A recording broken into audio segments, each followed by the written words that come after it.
What's up, yo? It's your boy Aniki. Got the stream coming through. Waiting for it to finish loading on my screen so I can see that it's been given to you. But I hope everybody's had a good week. We got a love bug in the building for this Halloween weekend.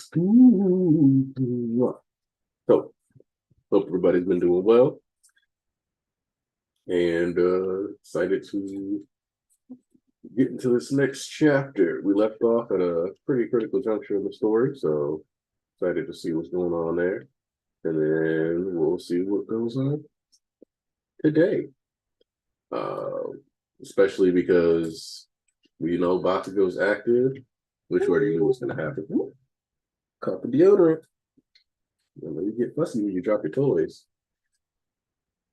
Well, it's not really a toy, but it's something that's safe for you to play with, so it works. Um,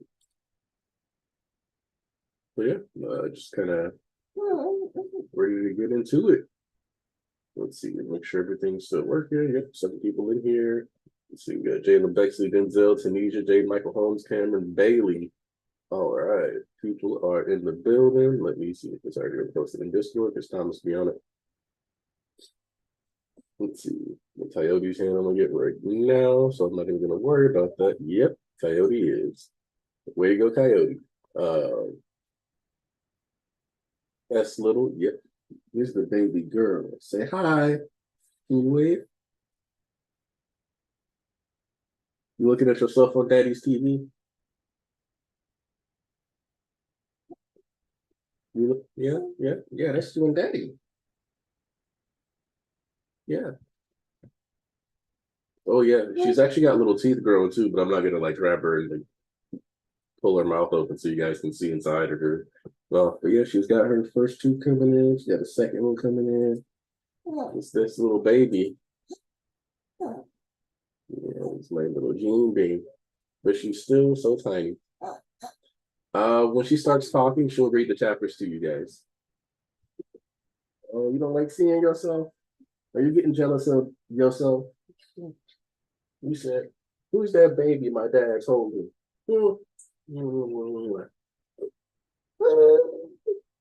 Okay. We're gonna pull up the chapter. How about that, Jeannie? We're gonna look at the chapter. Hold on. Music. Music. Do. It's a dancing baby. Here, hold my hand while you stand up. I know you like to stand up. So let's get this chapter read, huh, Jeannie? We're gonna read. Yeah, because literacy is important. It's the future of the youth. Tell him, Captain Genie. Excited? You ready to watch this with Daddy when you're older? Multiple times. New chapter in 14 days. That means we're off next week. All right. Picking up right where we left off. Reaction shots. Shock on All Might's face. Shock on Shigaraki's face. Anger on All For One's face. Shock on Deku's face. And defiant pride on Bakugo's face. Very in character. I like this.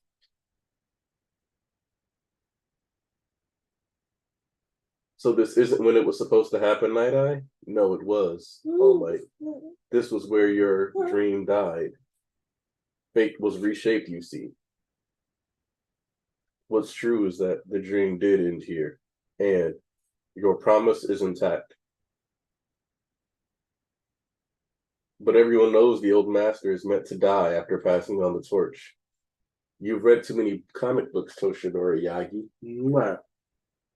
This is what I'm making. This is what I'm making of my own hallucination. Say, you are a hero, but you are also a human. You can't possibly die so readily. See, that's important, Jimmy.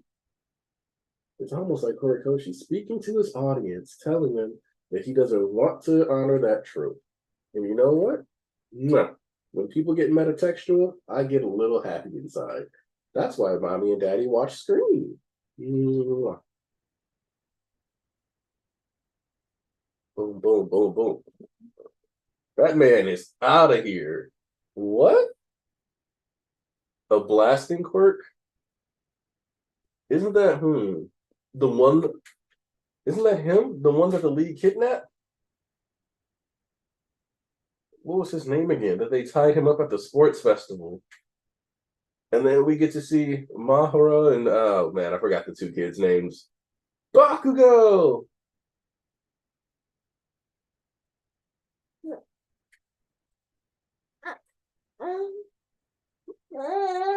Bakugo kid, are you okay? That's my line, you banged up bag of bones. And then he blurgs, and by blurgs I mean coughs up blood. I believe it's my line as well. Headshot. I force you to expel blood within that should grant you some relief. Your marred organs and broken bones. I use my own body to mend them with bowline knots, courtesy of the hidden Hakamata style. Those repairs will not come unrivaled. Yet every breath you take will inflict hellish agony. Your body demands not action, but rest. Yeah, got it. Thanks for bringing me back, senpai. I only held you together. So basically, this little tapeworm of Edshot is all that's left of Edshot. Despite my success in forcibly restarting his heart and lungs, the spark of life would not return. My nimble thousand sheep pierced zenith is a transformation that eats away at my very life force. At a point beyond my limits, as I was forced to weigh my own life against Bakugo's, I saw it rushing through his bloodstream. None other than something produced by Bakugo's body moments before his death. A tiny bead of sweat. I only held you together. What brought you back was the power you've honed. Yeah. Say, Bakugo, Bakugo.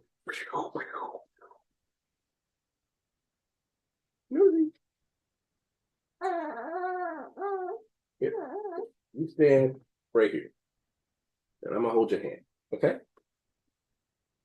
Is that better? Is that better? Yeah. Yeah, standing baby.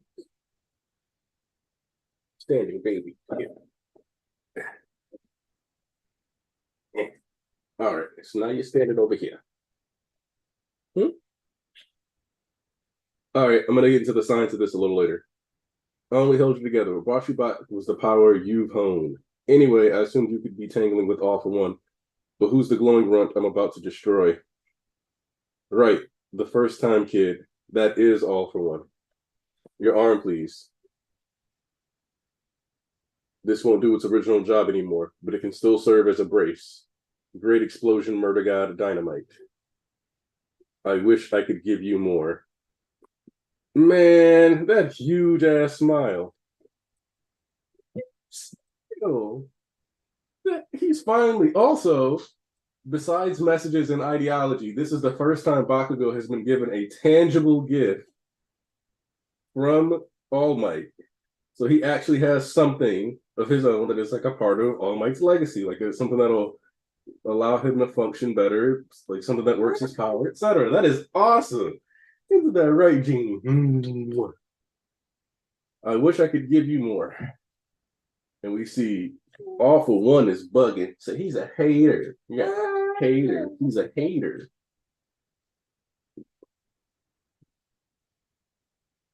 That requires an uncompromised hijacking of Tomura's all too powerful will. I'll have to grant him my quirk and me with it. Oops, sorry. No, that can wait. After coming for this far, one for all of my brother will be mine. If only the me within him already could have wrested away the reins. Oh, how it boils my blood. How can it be? If you keep fussing, I'm gonna have to make mommy feed you. That the gears have gone so awry.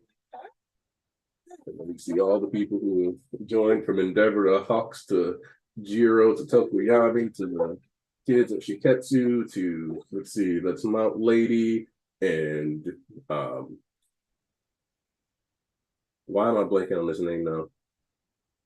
Mind Control Kid. I don't know why I'm blanking on his name right now. Shinzo? Shinzo, there we go. Thank you, wife. Oh, even Mineta. Look at that. Even Manetta. Sorry. Here. This baby might need you. You're forgiven. Since I've been up. Of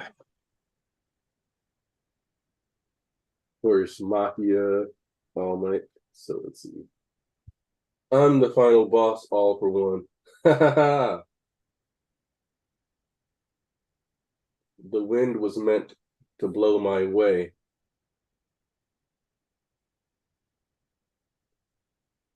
One for all couldn't keep you in the ground, but we'll finish the job and then some. Ooh. Heat. Ooh. Fire. Also, that damn smile. Oh, my heart. Also, hi.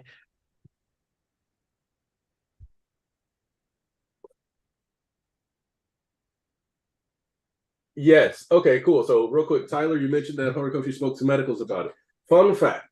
My buddy Brother Damo has an uncle named Steve. Steve has a special kind of vape that has like glycerin in it, or nitroglycerin in it. And specifically, the vape is a nitroglycerin vape to give him dosages because the nitroglycerin is actually good for his heart. So you can use, like, in Bakugo Sweat has always been stated to be a nitroglycerin like compound, which means that as much as I know many people will want to say this is an assful, this is medically sound. And I don't know if he thought that through since the beginning of the series or what, but I love it. I love the fact that because we focus so much on the explosive properties of Bakugo Sweat throughout the entire series that the actual medical and other properties that utilize never came to mind. One of the things that I've always talked about, which is that like quirks have so many layers and dimensions to them because they're biological functions, even with that mystical or the mysticism side of things attached, that it's easy to just walk right past like the medical utilizations or the just stock standard physical impacts that stuff would have on him. Yeah, well, if his sweat can leak out, why can't it go in? I mean, at this point, plus if you don't have the ability to properly sweat, you end up needing to go on dialysis anyway. I know this because my grandpa lit himself on fire back in the 80s with some gasoline due to, I think it was partially because of crack, but also because him and my grandma were going through a terrible time. And he went kind of crazy, lit himself on fire with gasoline and destroyed almost all of his sweat pores. So now he's on dialysis because that sweat still has to go somewhere. So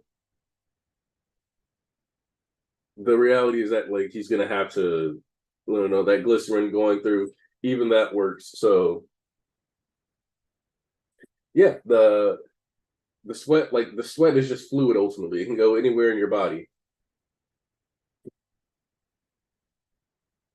And Joseph Shiola coming through and saying, I worked as a pharmacy tech for 5 years. I filled many prescriptions for nitroglycerin tablets for the heart. Oh, what's wrong with the TV?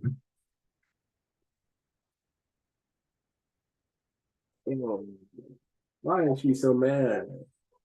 You know why she's so mad? Oh, she want to hit buttons. To hit my keyboard. Oh, she's always wanting to hit buttons.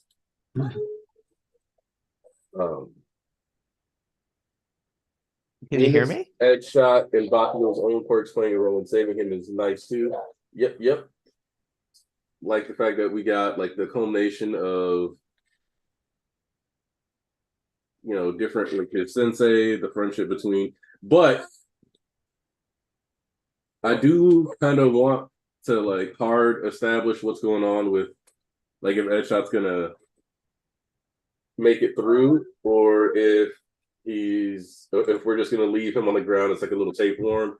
Because I know we didn't spend a lot of time with him, but that does feel a little unnecessarily disrespectful. Wait, can you hear me? Just checking Like, if my mic is. What did the man do to, like, the man hasn't done enough in the story, good or bad, to deserve a death. Like, yeah, you can die there on the ground. Mm-hmm.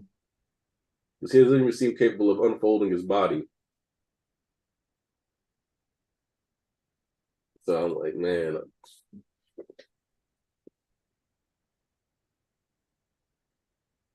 So that's okay. I do want to address that too. Nathan Vertil or Dot came through said MHA is so rooted in realism that folks online still refuse to accept how great that is.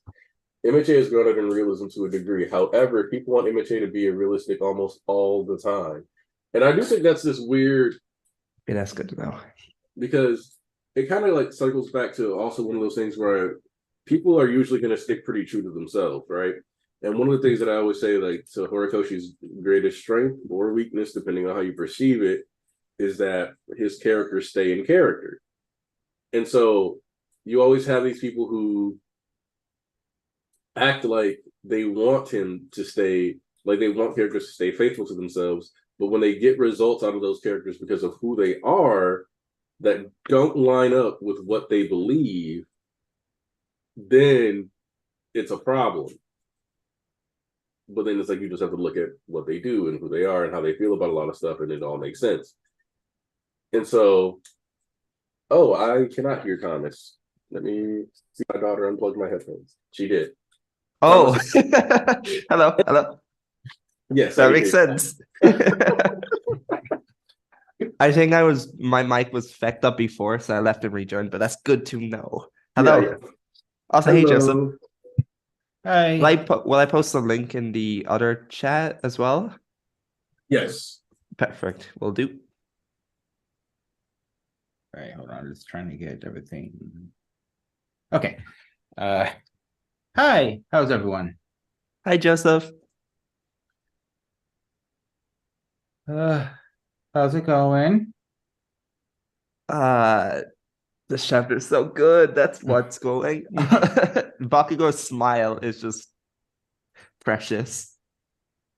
All right. I do want to, like, not to criticize Hori's art, but like the smile does look like it was like Hori didn't know how to draw Bakugo smiling. Yeah. Well, I mean, it's a new expression for him. Yeah, exactly. the smile is almost like, so okay. The first panel of the smile, like right after Bakugo gets it from All Might, reminds me of the Nika smile. Oh, that's true, actually. So it's like he was like, what's the, because like it's not like that he hasn't drawn Bakugo smiling before, it's that this kind of smile. This is like happy smiling. Wholesome. It's genuinely happy, and he's not like, there's like no swagger behind it. It's just, I'm happy right now. Pure glee. Like, so it's like, it's such, and it's because like, look, we've seen him draw some unhinged smiles. Like he knows how to make off one smile like nobody else. But this one is just like, it's not cursed. Yes, but exactly. It's terrifying. Like, I don't know how to feel about it. It's like you've never seen Bakugo smile this way before. And like one thing that came to mind when Bakugo first developed the AP shot, is that he had to like change how it was originally done, so not to like actively kill people. Against All For One, he has free reign. Yeah. So like he might literally just do like the full blast. That's what I'm expecting. Because like he's always been toning stuff down to not kill people. So I've been watching a lot of Justice League lately. Like I'm on Justice League Unlimited episode like 25 right now. So I've watched all of, like, I've fallen asleep on some of the episodes because it's been like a nighttime show. But I've pretty much watched all of the first 2 seasons of Justice League and watched Justice League Unlimited too. And it's just reminding me of the classic Superman scene where he's like, "You can take it though," and just wailing on Darkseid because he's so like. Was that the world of cardboard? Everyone's made of like cardboard, yeah. But you can take that, and he just boxes him. He's just like also, Andrew sent a super chat. Well, sometimes I think Hori tries too hard not to do the norm, that he sometimes doesn't realize the norm isn't bad, it can be good. So depends on the context. Yeah, in the context of like All Might dying, All Might dying would have been good writing. All Might living can. So I think in this case that the All Might's future is like a win-win scenario. Mm-hmm. Either he dies nobly sacrificing himself, which is entirely in character, or he lives and we get to see him actually figure out how to live life for real this time, because ultimately he, like the lesson of you don't have to be a hero, you don't have to be fighting all the time, he did learn that lesson, but he wasn't capable. And the reality is that the PLW in this arc kind of put that to the test. And what I mean by that is that the PLW forced him to watch what a world like All Might looks like when people aren't ready to actually step up and take his place. In this arc, Deku actually does have the capacity to match some of the All Might feats. No, we haven't seen him like create a hurricane and change the weather yet, but the reality is that now he does have fitful successors to come forward and fight on his behalf and take care of the things. And it's okay for him not to be on the front line, even though plot wise, yes, we needed that extra time bought. And now we get confirmation that outside of the fact that All Might writes it off as a hallucination, we all know that there is a definitive mysticism aspect to quirks now. So if you told me, or if Horikoshi in like the author's comments in one of his books was like, actually, All Might was kind of in the vestige realm for a bit talking to Night Eye, I would believe that. And that puts a different angle on it too, because like if we're acknowledging this mysticist approach, then we have to acknowledge the potential that even though he just writes it off as a hallucination, it could very well be an actual conversation held with like that which remains of Night Eye in that vestige realm for interconnectivity. And if that's the case, then it's even more poignant that like he gets to have that conversation and Night Eye kind of goes like, yeah, dude, now you get to just go live.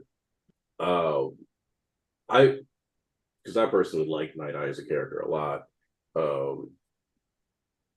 So I think it's good that we get both, because like right, if All Might dies, Deku gets his personal tragedy. Even though I'm going to be honest, it very much seems like the tragedy of the final act is all tied to the League of Villains and us losing them. So like the pain that we're gonna, for example, I think only people who are just like very staunch, hardline, like fuck Dobby, Dobby sucks, don't feel at least a little sad about how that wrapped up. Like the idea that like once they were surrounding him and he's like got that smiling, but he's got no arms, blah, blah, blah, blah. And he's sitting there and he's like, yeah, like my family's paying attention to me. And it's like he's completely disjointed, like that child in him is just disjointed from reality. Whereas, and that's kind of fucking tragic because it's like, oh yeah, if his parents and family had just like given him that attention and somebody had like sought to validate him as a child and like let him know that his frustrations are legitimate, and if somebody else had understood, which of course Fuyumi, and I think that's the other thing too for like the tragedy of Dabi, right? Nobody except Shoto had a shot of understanding him, but because of how Shoto was utilized, and even if Endeavor was not fully conscious of weaponizing his kids against each other, that is effectively what happened. And like he was like, oh, I just want him to not want to be a hero. We can have a kid with, you know, the double quirks so they're not getting hurt. But like that, he didn't supplement the previous attention that he was giving Dabi through training with attention in other ways. Like he told him you don't have to be a hero, and then didn't go out and play football with him or football with him. He didn't do anything to like make it feel like it was actually okay. It just felt like a pity statement. And so we're just watching this terrible tragedy unfold, and then we're seeing Toga, who again, if her parents had loved her, if her parents had like actually given her any kind of positive reinforcement, that they had told her that she wasn't a freak, she just needed to work on not hurting people because that's not fair to them, and blah blah blah. Like if we had just actually worked on helping her understand why she wasn't supposed to do those things instead of just suppressing her, then we don't get her snapping, having to go into hiding, and eventually dying at the age of 17, maybe 18 in this battle. Mhm. So, same with Spinner, right? Like, Spinner's final state, the last time we saw him, is a pitiable condition. He's lost his mind for the most part. He thought he had allies. He thought he finally made something of himself. And once he attacked the hospital, a bunch of people couldn't follow him. They looked at the innocence of the people, and he couldn't recognize that anymore because of the state that he was in. And he went to try to save, Kurigiri, and he saves him, sure, but he's abandoned. I don't think we actually got to see Kurigiri with like full Spinner. So Spinner's just, left alone, just like how everything started. So we're constantly getting these sad, tragic endings to the League of Villains that their endings highlight exactly what could have been done differently. So some of it feels like the tragedy of the league, like of this story, is that the League of Villains deaths in their finales. And while I think it's okay to want more tragedies for the hero side, I think it's important to acknowledge that like no amount of loss that the heroes feel is ultimately as tragic as the narratives behind the loss of the League of Villains, for one simple fact. Any hero that dies is dying because this is a war. And while war is tragic in the scope of like a narrative, people die in big battles. They do. That happens. Even if it's a character that like we care about or that's quite close to us on the protagonist side, it's hard for them to have a death. Like when you look at, again, like the Bakugo death, what thematic tragedy is there in Bakugo's death about society as a whole?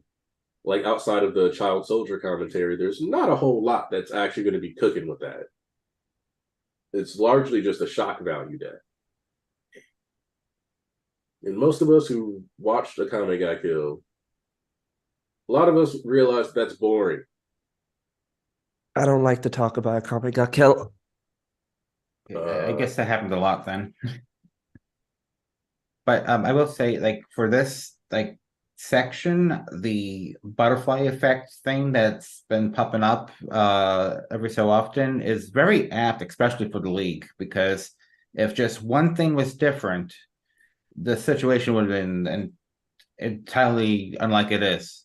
Like if Endeavor showed up to Sokoto Peak, if Toga's parents were more understanding, if someone was a friend to Spinner, or if someone reached out to Tenko, like just anything that would have possibly like stopped all this from happening, just the slightest change.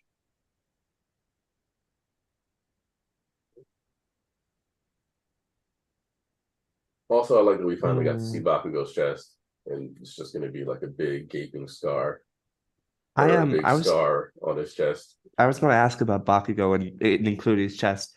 Do you? Because I've seen people talk about, oh, Edshot didn't die. I assume like he will. Like we can't assume he's going to live his life as like a head or like a baby Edshot, you know?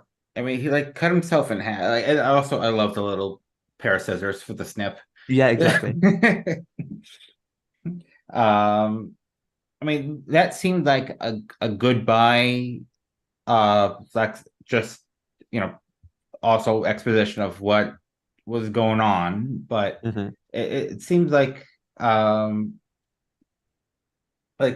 So, one of Bakugo's biggest like driving forces is the guilt over ending All Might, quote unquote. And with this, it was like Edshot got to talk to him, and like so it's probably like less traumatic in that sense for him. Uh I'll also say that in this battle, I don't think so. Of all the characters in the class to go into this battle, wanting nobody to die, Bakugo, Deku, sure. Of all the characters of the students, at least, to go into this battle, knowing people will die, Bakugo seems like number one out of the kids. Yeah, we're gonna lose people. And Edshot, I don't know if you guys remember the beginning of this battle, but he got blown away for a long time. I was cooking. I was cooking Edshot for like a solid 5 chapters. There was like a solid 5 episodes in a row where you heard me making fun of Edshot for just vanishing from the story after one attack. I don't I joked that he died and just no one realized it yet. Yeah, because the man was just just gone. You just didn't see him anymore. And it was like, where's that shot? Because this bozo hasn't done anything. And then he limps up all right. There's a hole in Bakugo's chest and all this other shit has happened and the laser cannon failed. I'm going to try to stitch this dude back together.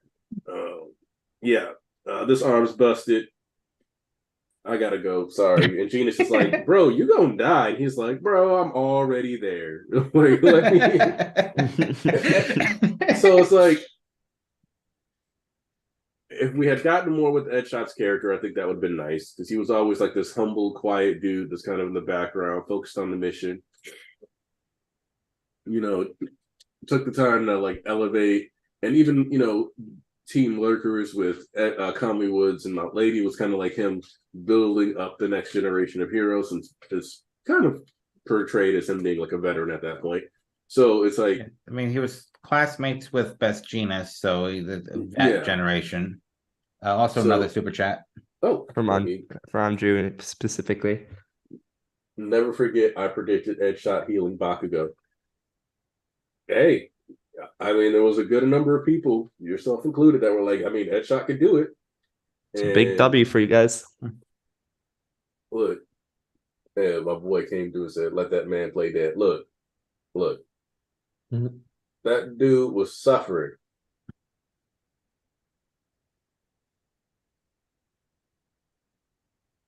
Sixer thinks something will stop Toga from losing a hard blood. That'd be nice. I don't mind the idea of Toga living. It's just that the way that speech was done reminded me a lot of Twice's death. So, Dabi, I expect there to be some kind of conversation after this moment where he's a little less delirious, but his body's depleted, because it specifically emphasized that it's kind of the hate that's keeping him alive. But in Toga's case, it kind of feels like choosing to save Ochako is her end, and that's a very noble end for her. I also think we have left Gunga and we left Toga right next to Uraraka as they're laying down. I feel it'd be kind of not shitty but kind of pointless if the next time we see them, someone saving Toga. It felt like the end to that battlefield and the end of us seeing Toga until the conclusion of the story. I don't see a point in us getting that unless Hori wants to be you know what, I'll save Toga for something. Is there anyone even around that could do that? I think they're all Hawks, I guess. He's standing, right? But that's it. Standing is subjective. But yeah, also, he chilled. I'm seeing the conversation about hero deaths for this war. Mm-hmm. And I think all the deaths that we'll get reports of towards the end are going to be older people. Not senior citizen older people, but it'll be adult heroes that die. The older generation. Because we already saw Onigumo possibly burning, but for sure at least 2 of the other sidekicks that never had got murdered.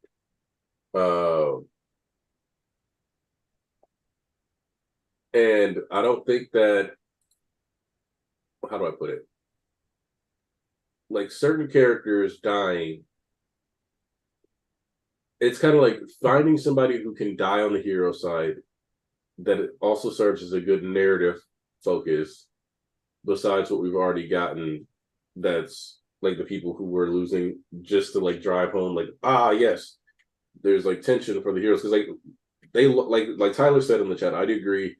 The heroes lost half their people already, so like it's going to be hard for them to lose any more people and still have a functioning society even after the war. So that's like another quiet portion that has to,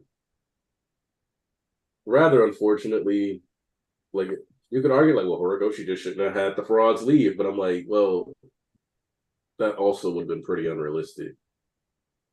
Like, especially because one of the biggest points of the story building up to that was that there were a lot of fake heroes in it for the check that weren't ready for it to get when it got real. So if none of the frauds would have left, it would have never felt that way. Yeah, I mean, And if you just kill the frauds, dying in battle doesn't make you fraudulent. It makes you a victim. I mean, sometimes you can be the victim of the author. But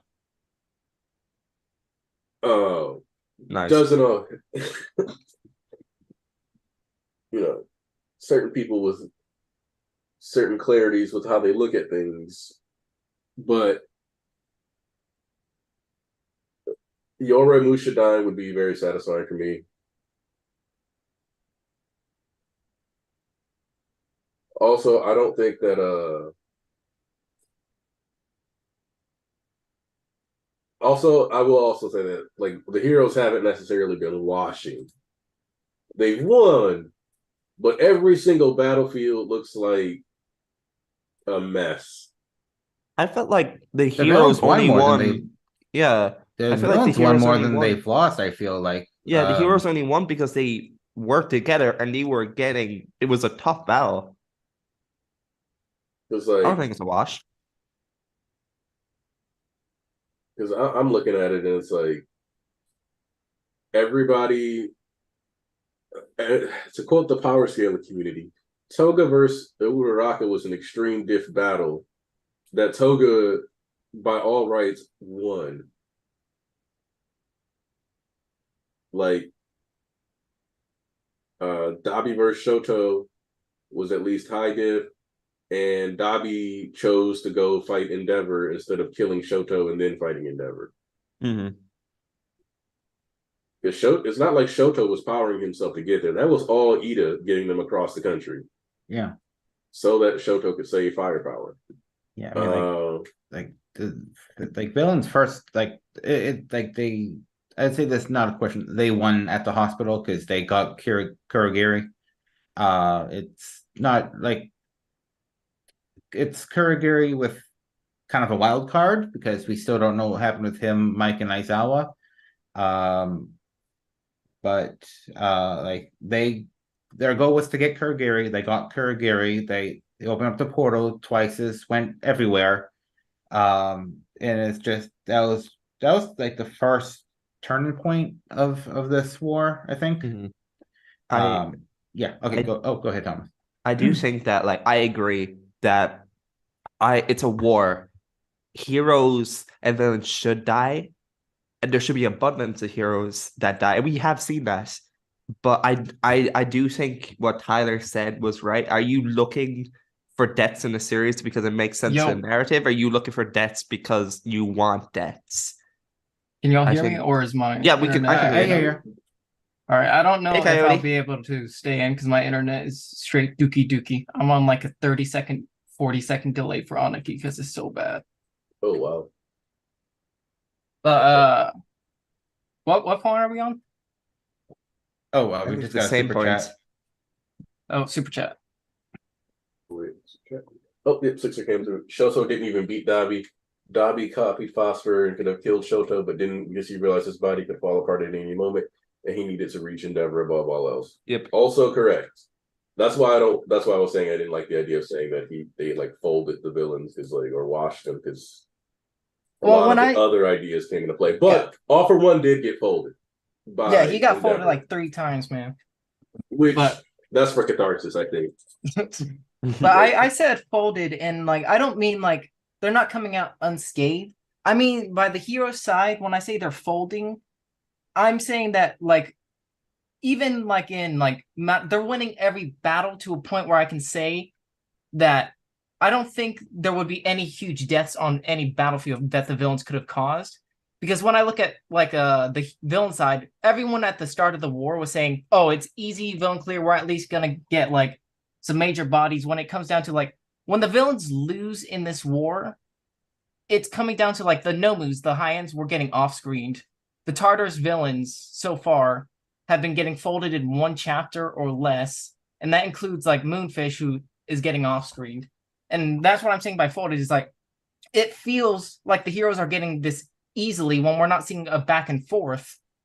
When we're seeing mainly like a pounding from the hero side, in my opinion, at least from the last 25 chapters, for me at least. I'd have to look at the last. Well, that's what around chapter 380. The last 25 chapters. So yeah, we're Yeah.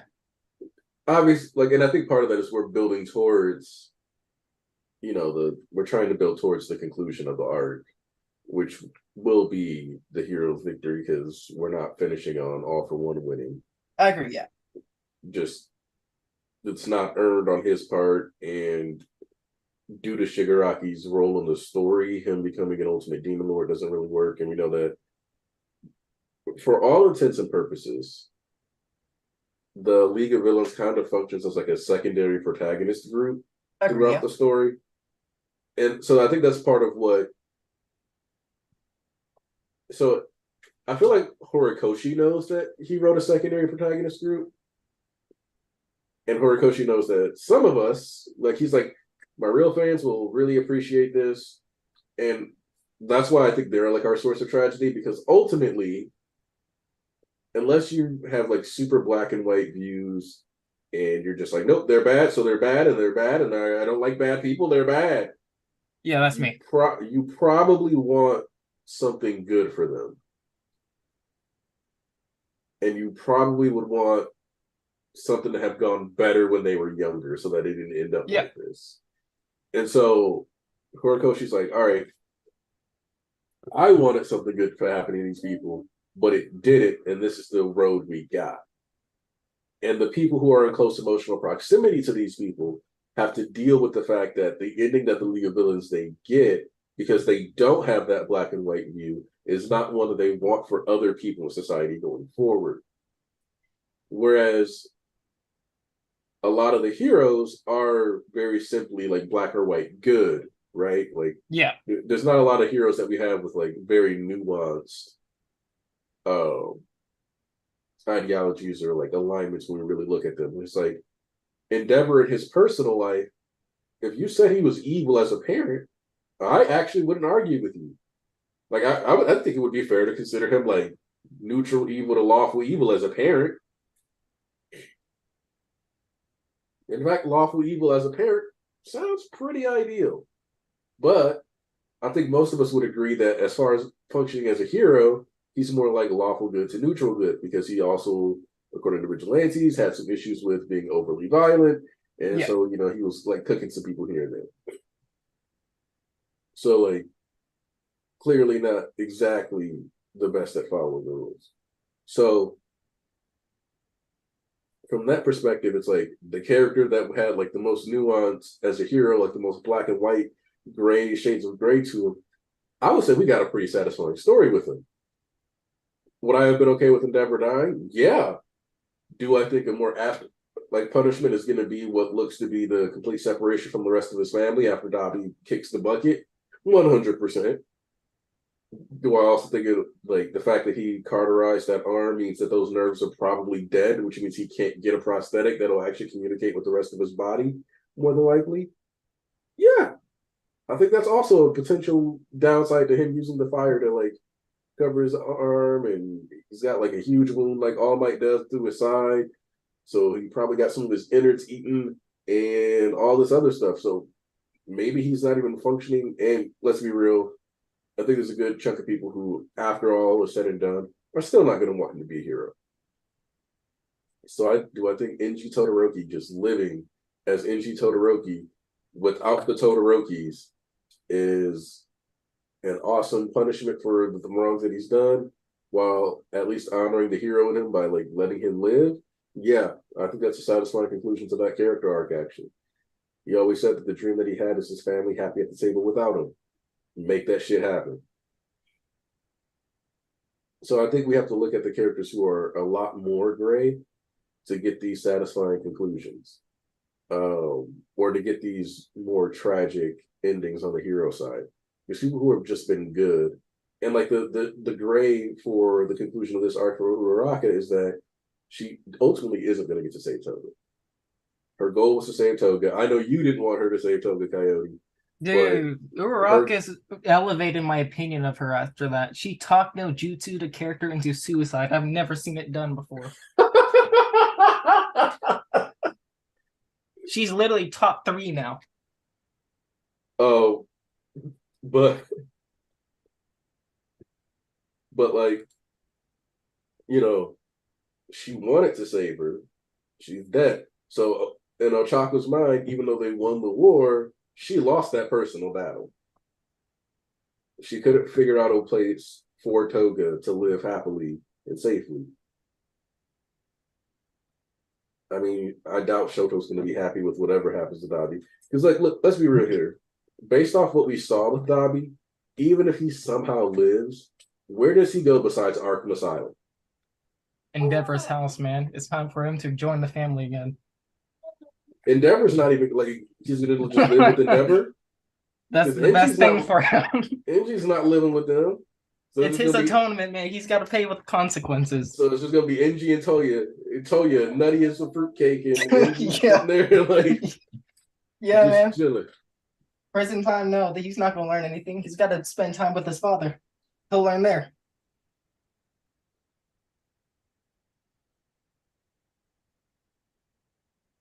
But yeah, I mean, realistically speaking, if Dabi does not die in a hospital bed at the end of this arc, he has to go in prison of some sort. And then that also comes down to is like, if Toga doesn't die, she's going in prison as well. So it's like, that's just how I view it. Is like villains got to go to the prison, or they just got to die at the end of this, because there's no place for them in current society as it stands right now. Yeah, like there's just nothing good for them. So it's like Dabi is going to be in the new rebuilt Tartarus if he survives. I mean, shit, Tartarus was under heavy investigation, and based on the stuff that that one dude was talking, we know they did it. Whatever that report says they did it. Dog was like, they're not humans. We've been breaking the rules on what's a human. Like, all right. Once you see a character say anything like that, whatever they're accused of, they did it. If they're accused of a bad thing, they did it. They did it. Like, no point. Don't give them the benefit of the doubt. They did it. Like, so they were out here torturing the convicts or whatever. Do y'all believe the movies can be partial canon, like the movie events happened, but not exactly what the movie showed? Okay. Didn't Hori say he considers them like canon? And so here's what I've told people before, because I think this is really hard for people to wrap their minds around for some reason. And I don't mean that like in a disrespectful way. I just think it's like really hard for people to like process this, especially people who don't read or haven't read a lot of American comics. Mm-hmm. The reality is that when you deal with like a something like this, where we constantly see these characters are being brought in and we're getting these characters confirmed as canon, the easiest takeaway, and I really have to stress this, is that the MHA manga continuity and the MHA universe continuity are the same thing, but not always relevant to each other. Are you saying like it doesn't have to reference to the movies all the time, like most people want? Right. Because, for example, I agree. If you've ever read the Secret Wars comics that had the multiverse in it for Marvel, Mm-hmm. This is actually because people are Marvel fans. I know we got a lot of Marvel fans, so hopefully this will help you guys see what I'm talking about. During the Secret Wars comic, during the Avengers run, it was some stuff happening that was basically entirely separate from what was happening in the Captain America stuff. But at some point during Captain America's run, he gets stripped of the super soldier serum. So he becomes super soldier serum. He becomes an old man. So between one comic and one issue and the next in the Avengers one, all of a sudden you see Captain America is an old man in this story arc. There's no explanation for why he's an old man, but these events are supposed to be happening around the same time. They're supposed to be canon to each other. So because that's happening, Captain America becomes an old man. If you wish to go find out what happened, sometimes there's like little author notes that are like, check this issue where you can see why Steve Rogers is now an old man. But in general, there's stuff happening, but it doesn't always talk about. So you can read your comic or your story, and you don't have to, like, you're not obligated to read this other bonus book. Content. It's just extra content that you can enjoy that will further contextualize or make more sense of the stuff you're enjoying.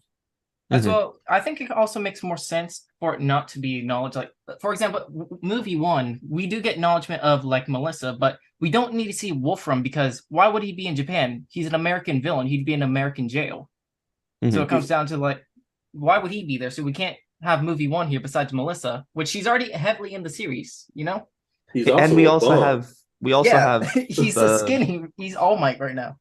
Like before we got Melissa shown, we had Mid Gauntlet, which was designed off of Full Gauntlet. Like it's right there. And I agree. It's not like Deku is gonna go over to All Might. Remember when we fought together against that American like like metal bender? And like even if you want like the characters in the movie exist in the manga, but like the story of the movies didn't.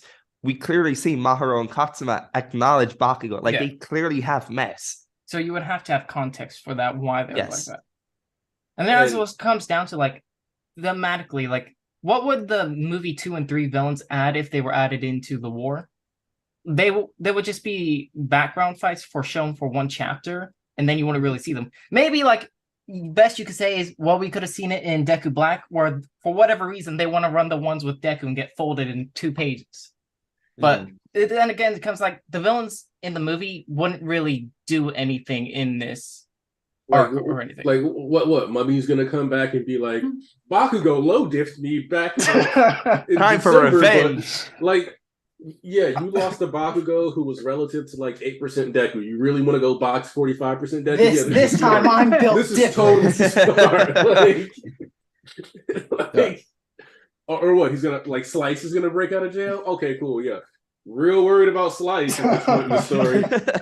Like, Chimera would be kind of cool though. Chimera is the only threat left at this point in the story. Like Chimera was at dawn. But here's the thing: Nine's dead. Even if you bring up for him, even if you bring up World Heroes Mission, the Archer, jumped out of a plane. Select Turn got embarrassed. That was sick. It was like, oh, she killed herself. That is wowzers. Rest in peace. Hey, Seth. Good morning. What's up, Goat? I was actually about to ask Seth. I know that you like looking at translations with the MHA manga. The final page got a bit of a controversy now. How do you feel about it? What's your opinion? As I'm just disappointed. It is very much a clear callback to I guess you guys must have already discussed it, but yeah, it's very clearly a callback to Bakugo's line towards Deku, "We'll handle the things you can't." I haven't actually compared with the original text, like between the two. I don't know if this one is actually phrased differently because I don't have that previous chapter from like 50 chapters ago on hand. But you know what? Here's the thing. Look, I appreciate and encourage consistency when it comes to official translations. Like that's just important for a reader who is going through it, like to be able to make those connections as easily as possible. Like you're trying to deliver the author's message. And one way you do that is keep translations consistent. I saw two interesting things regarding translation this week, though it was like completely unrelated. The first one was Mirio's moment. In Japanese, he's talking about his peach, which is his Mhm. butt. But that was when that joke was originally delivered, it became a full moon joke. Maybe they figured initially that peaches and full moons peaches and maybe they figured the full moon would be more clear as to what Mario's joke was, because Yes, I because don't it's called mooning people. right, exactly. So I think that's the original reason why that happened. And so to maintain consistency, that's what we got however many chapters later versus Shigaraki. So that kind of thing is important there. So like I mean, I haven't compared the text with the Bakugo's initial apology, but or not apology, excuse me. During the rooftop scene with Uraraka, that's when Bakugo says that we'll take care of the things you can't. Like Kind it of was in the thing. bath. Right. And it was, before then, but it was I forget the exact chapter. It's like 224, 225. I don't know. That entire series is goated. But anyway, yeah, it's disappointing to me that it's not more obvious, but the thing is, if you read it, like it's still kind of the same thing to me. Like Bakugo is saying, yep, one for all couldn't do it, but I will. So you know, uh Also, it's the fact that he says we'll finish the job, which makes me wonder if like he got a report that somebody's coming or something like that. yeah, exactly. I think that there are still people at the UA that can help fight. Like Kaminari hasn't had an actual moment this final Lightning battle. sword. Please give the lightning sword. Even Momo, she was obviously hauling ass and Mhm. mowing through twice clones, but like she technically didn't get a spotlight either beyond the initial, yeah, I'm the one woman factory here. And I mean that's good, but like I still kind of expect that since they're not literally unconscious Oh, right now, they're probably going to pull something. I So yeah, I expect them more from the group in UA to do if stuff. if I can bring up something you pointed out, you and Anaki pointed out like a few minutes ago, with the moon versus Peach. Yeah. In the official chapter back in 173, Miro says, "Nice full moon we're having." So it's like the full moon is consistent in the Right. officials. Yeah, right now, right. It's frustrating sometimes when they're not consistent. Like, Mhm. I remember Uraraka telling Deku good luck, and it's like that is an accurate translation. Like that Gambaro, that yeah, that means that's what it is. But like it has multiple translations, and Uraraka is very much do your best, and Deku is the do your best hero. And I'm just like, please, please, please just connect those, follow that through. And so it feels hit or miss too much. Like not too much, Ochako, but I'm like gonna do enough. my best, Uduraka. That's I like even back when she was doing that gag with right before the sports festival, she's like, I'm gonna do my best, and it's like, yeah, okay, we got it. So yeah, that was Yeah. it's frustrating when things pass through Viz like that. um it is what it is, but I'm not really torn up about it in this chapter, because I think like sometimes just the context makes things clear. So not every translation difference is some kind of dramatic faux pas. I'll say there's one other thing that I've seen this take from Western translators. Mhm. English doesn't like repetition the way Japanese does. In Japanese, you can just repeat the exact same thing verbatim, and there isn't like a stylistic problem. In English, that tends to be considered a stylistic problem if you're just repeating lines of dialogue. And I'm not sure how much I agree with that. I think it's actually, especially when you're translating Japanese to English and the way the Japanese carries itself, sometimes I feel like it's better to repeat the dialogue in some cases. But I do understand that, yeah, there are instances where that's just weird to look at. So Yeah. I don't think that okay. applies necessarily here in this case, but but I'm not truly upset because I think just what the character's actions kind of speak for themselves here. So not that big a deal to me, but I understand that some readers might So be put off. Yep. I just like pulled up the TCB scans version of it just because I Yeah. wanted to see what the final page was. And it's, I'm the guy who steps in when that nerd can't Yeah. handle it all on his own. And They Okay, both look, kinda- that's they're not what it said in similar. JP either. That is not what it said in JP either. Yeah, I tried translating it to the best of my abilities, and it was like something along the lines of "will wipe you" or something. I don't know. No, like it really. That's why I'm saying it's like I don't actually think it's that clear. And the thing is with TCB scans, like I appreciate the work; they have a lot of heart, and there's obviously the translator loves the series, but like they are not clean either. There are some things in there that and there some of it is just difference in translation philosophy, but sometimes they will kind of take things a bit too far in some directions. Um there's a point to where I understand that because sometimes Viz dialogue comes off as stilted. But Viz's conservative approach tends to be just um like better for the series better is a overall. strong word, but like it holds up stronger, I think. It's just it's not as flavorful to read. Yeah, So like when my I thing say is better, I mean as far as towards the spirit of what's actually being said.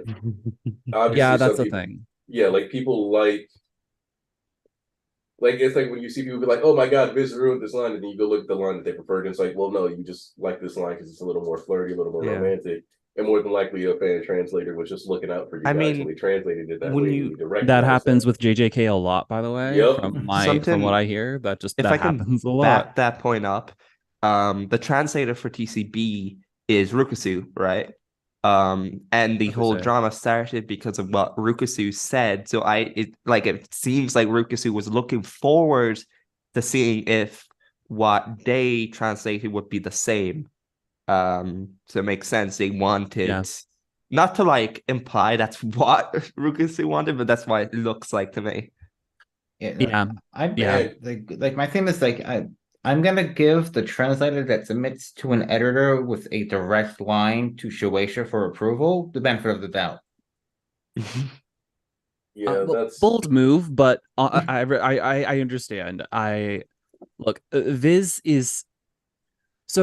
Viz is a group of people, so it's not like when people either besmirch Viz or praise Viz, you actually have individual translators there that are doing their job, and some of them are just better than They're others. freelance too. It's Correct. like people seem to think that a freelancer anything has way more power and authority than they actually do. Like my friend works freelance as an audio engineer. Like he would love to have all the power that I think this one guy has. so the Yeah. other thing I want to say is that Bakugo's "I'm the guy who steps in when that nerd can't handle it all on his own" is a softer line than "One for all couldn't keep you on the ground, but we'll finish the job and then some." And I'm going to be honest with you, or I'm going to ask you a question. I want you to answer honestly. Which of these sounds more like Bakugo's trash talk towards a villain? The latter, easily. Like, so there's a certain like I said, certain like every now and then these dramas happen over like a shipping line or something like that, and this line makes it feel like Bakugo's really like big up, but like that's not him trash talking all for one. That's him Him like complimenting Deku. It'd be like, I got you. So yeah, this is another issue in translation is that Like- is character voice is a thing. And you want when you're translating, you want to be able to give a character personality with their speech. And there are ways that happens in Japanese, but in English it's like, well, what's the right flavor for this character? So that's also another reason why you get certain translation issues is because you might be trying to convey a certain attitude or aspect of a character that it will result in line deliveries that aren't literal translations of the Japanese. So And It's a difficult thing translating. Okay, let me tell you, because there's so much to consider that isn't just the text on the page. So and here's the thing. I don't envy their position. I can hear Cliff Chapin, or however his last name is said, Yeah. delivering this line either way. But because he's got like some of the best voice acting, at least for a character. Oh no, he's like, phenomenal. He's goated. Just got to say that. But like anytime I'm reading Bakugo lines, I actually just hear his voice instantly. But one translation feels like something that he would like think to himself. This feels like the Viz one feels like what he would actually say to All For One, though. Yeah. Like, because he's goading him for losing to One For All in the first place. He's like giving him that, like, okay, you're gonna live. You lived through it, congratulations, but you're still gonna die. And especially because in this chapter he's referred to as Great Explosion Murder God Dynamite. I think the death threat is kind of important. Oh my gosh. Oh no, you don't understand this chapter. Like, so like Horikoshi will have some of the best spreads you've ever seen, but like then your favorite panels are this one character smiles because his favorite hero did something for him. Like, oh my gosh. There's a lot of great shots in this chapter, but like Horikoshi's kind of been on fire artistically. This whole, like, honestly, he's been on fire. Probably, I don't think we've had bad art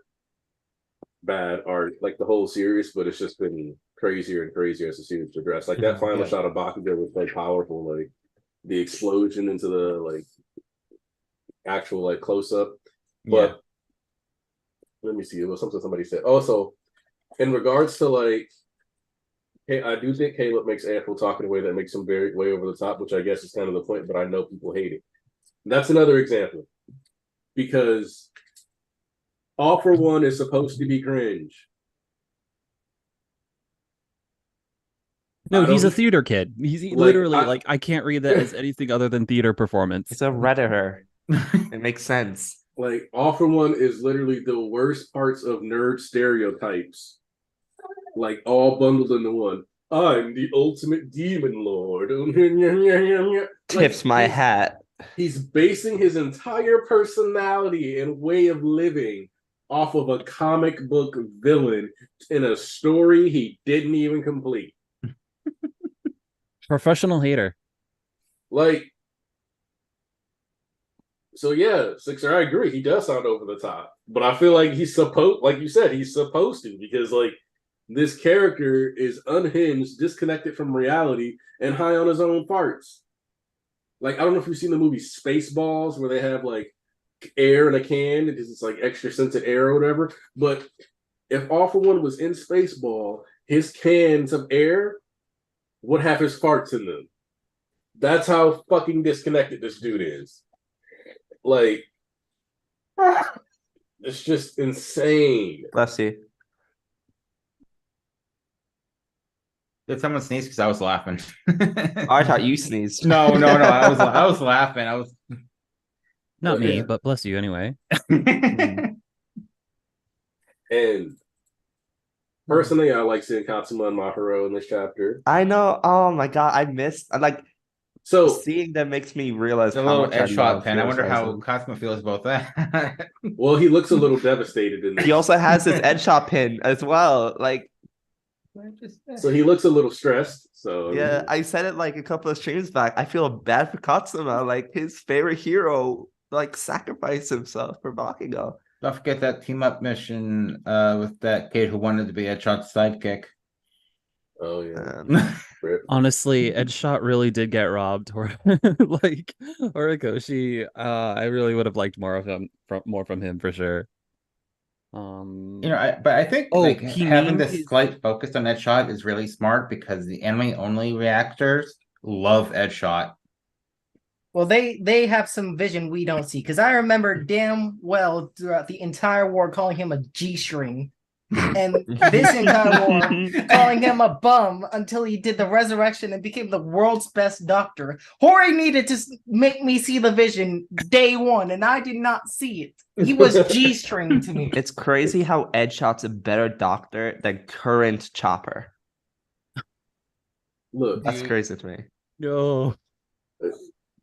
A little roly Oh my poly gosh. baby.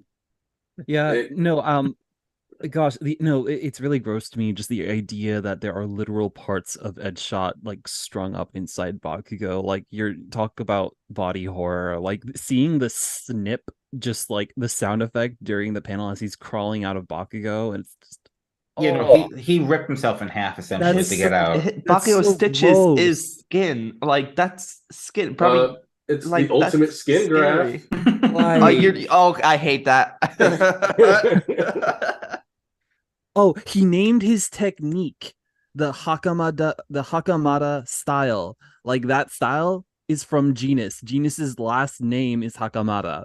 So Oh, yeah, that he named that what he just did. He named that after Best Genus. After I his mean, you best might friends. see people Yeah, might as well random start trivia that I shipping just them. saw. well, that's actually kind of neat. I didn't realize.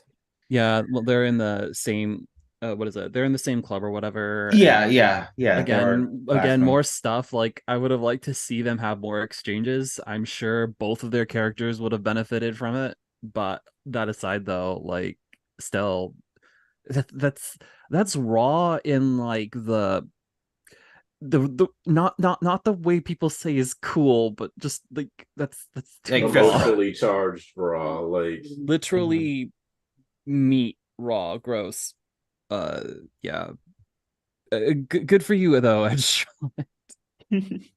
Or not, I guess. it's all about perspective, right?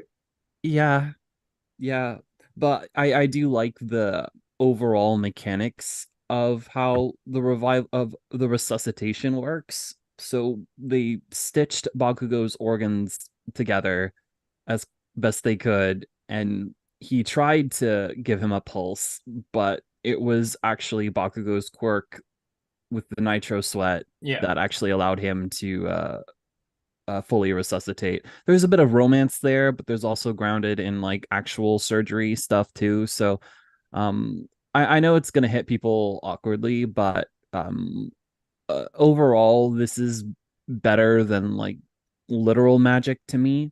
Yeah. Like I don't Well, like the idea of one for all suddenly magically empowering Bakugo to survive. Like that so doesn't work right before to you got me. in at the very beginning of the stream, once I finished the chapter, I actually did kind of take the time to talk about nitroglycerin and how Oh, okay, Bakugo good. sweat is always called a nitroglycerin like compound. And I was like, okay, so we've always emphasized like the explosive properties and like what if he messes with the purity to get more powerful explosions, which the compressed sweat beads are kind of him doing that. So awesome job. But I was like, we never actually talked about how like there should be like a medical benefit to his sweat too. And so it's like we're finally getting a payoff for the other side of what his sweat is supposed to be able to do that's never talked about.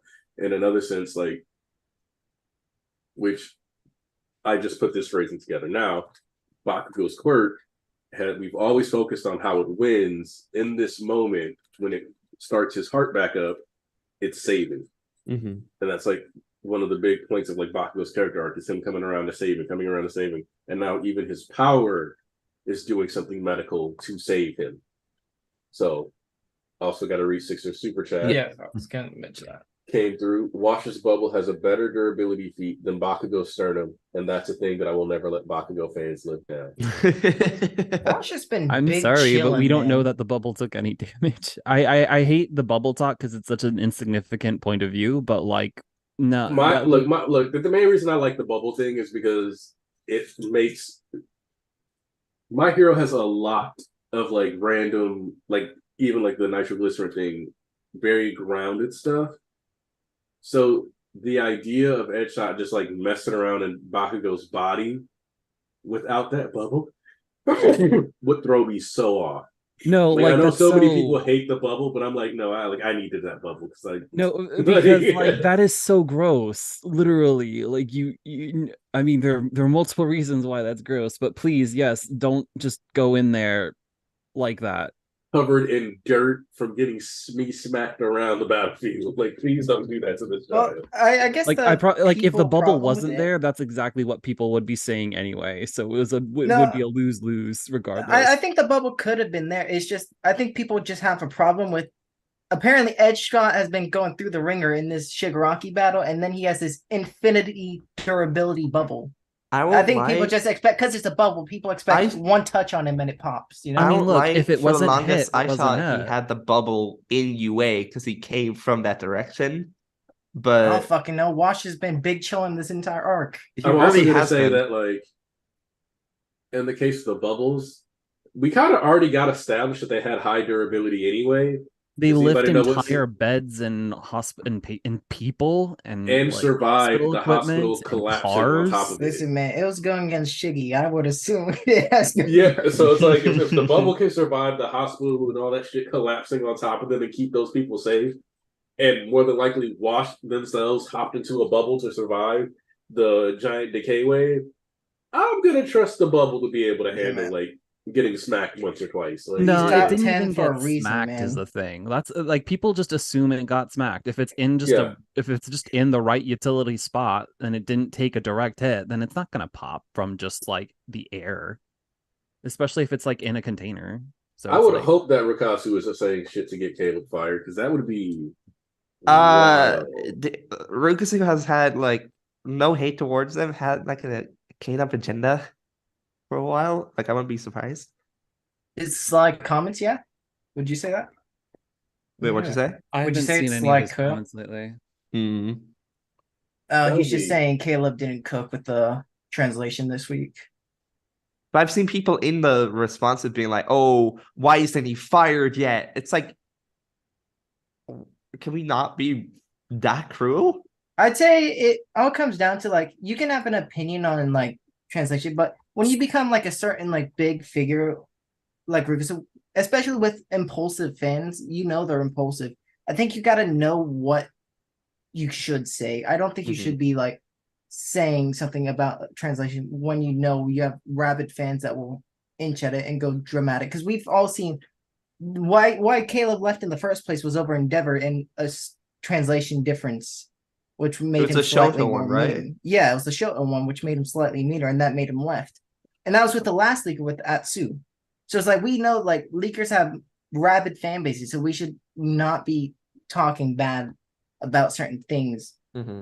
Maybe you can do it on a burner. Maybe on a burner you can do it, but not on a My personal leaky thing. stance is that, like, I kind of feel like a lot of the unofficials guys, and this will sound mean, they do it just so that they can get more, because they get these sites make money via people clicking. Mm-hmm. Yeah. By people going there getting ad revenue. So the other thing that a lot of people need to realize is that there's actually more reasons for unofficial translators to be disingenuous than there is for official translators. Yeah. And I don't think people are really processing that that's the reality of the situation that we're in. So being hyper dramatic and hypercritical of other people's translations when you are doing a translation for TCB, for example, and people can come there and you can get a bunch of ad hits and all this They other can't stuff. justify, yeah, they can't come on Twitter and defend themselves. Like, I mean, no, like literally, their job is to, toe the corporate line, and they can't just talk about what's going on. There's a reason that you have a separation between fans and official production. Mm-hmm. There, like I can look at some series just in recent memory that have failed that, and there are things that go off the rails when you just don't have a proper separation between the two. But yeah, sadly, that happens. So because I'm like, I'm not. the way people react with some of this stuff, it's like you can kind of tell. Nah, you're just looking for that extra traction, because like Tarnish, when he said something about like an uncopied translation or whatever, it was because they had changed what Caleb put from the magazine run. And so that's like an entirely different situation where it's like, bro, what the hell happened? Like, how did that even, like, what happened? Like, where did this change come from? But in situations like this, it's very clearly like, well, I did this and you decided like your translation is the best. Exactly. And the thing that's deceptive about this is that they put out because they're putting their translations out, 2-3 days beforehand, and a bunch of people read the unofficials first. What you get is that a lot of people are like, oh yeah, like I read this unofficial translation, and that's the one they chewed on for 3 days, and then they get to pretend like, well, no, they've already like accepted, internalized this version of the story, this version of the dialogue, and there's no Yeah. like The actual unofficials nuance in have the thought. become the officials. We like okay, so I was looking at like the drama on Twitter, and sorry for bringing this up, but like it's to do with how people are treating Caleb. There are Mhm. people who are currently emailing Viz to get him fired, Shueisha to get him fired. And I'm looking at one of the emails too. Like at one point at a point in the MHA community, are we just going to let this happen? My personal, mean- like, I'm like this close to saying, like, a lot of you guys need to realize that some of these unofficial translators are grifters, and they want, and they have to defend themselves by constantly, because, like, that's the other thing, right? Is that with official translations being so much more accessible, if I do a fanlation and it's garbage, I can literally put it out 3 days in advance and then talk shit about the translation as a preemptive strike to defend myself, and nobody's going to question it at this point. Like saying it's disrespectful to Horikoshi, the characters, and Japanese as a language is just baffling to me. I always find it funny though. It's like people who don't know Japanese are criticizing the translation when it's like you don't even know what it is yourself because you haven't even read it, so you wouldn't even be able to partake in the debate in itself. A lot of these fans are trusting the unofficial translators Yeah, with their translation as like, oh, this is fact. she Like says what she Caleb said is on doing what is better. Yeah, exactly. And because Rukusu and all these other translators have more of like a fan base, right? And more of a reach, it feels better to support them than it does with Caleb because Caleb isn't on the platform anymore. Yeah. Yep. And there's a YouTube channel called Sarah Moon, which she is a Japanese to English translator. And she's done a couple of videos about like translation process and about like amateur translations versus official professional translations, and like a lot of really interesting stuff. Like she had like a 2-hour video about like anime in the West, which was really good. Oh, for fans by fans? Yes. Yeah, I just found it. Yeah. I'll watch this later. Yeah, and she has a really good one about how BoJack Horseman was actually translated from English to Japanese. But she has a couple of really good videos about the translation process that and from her perspective, which is someone who does translate as a freelance professionally, which I think is a really good, like it's a fresh angle on this, especially since this is her livelihood.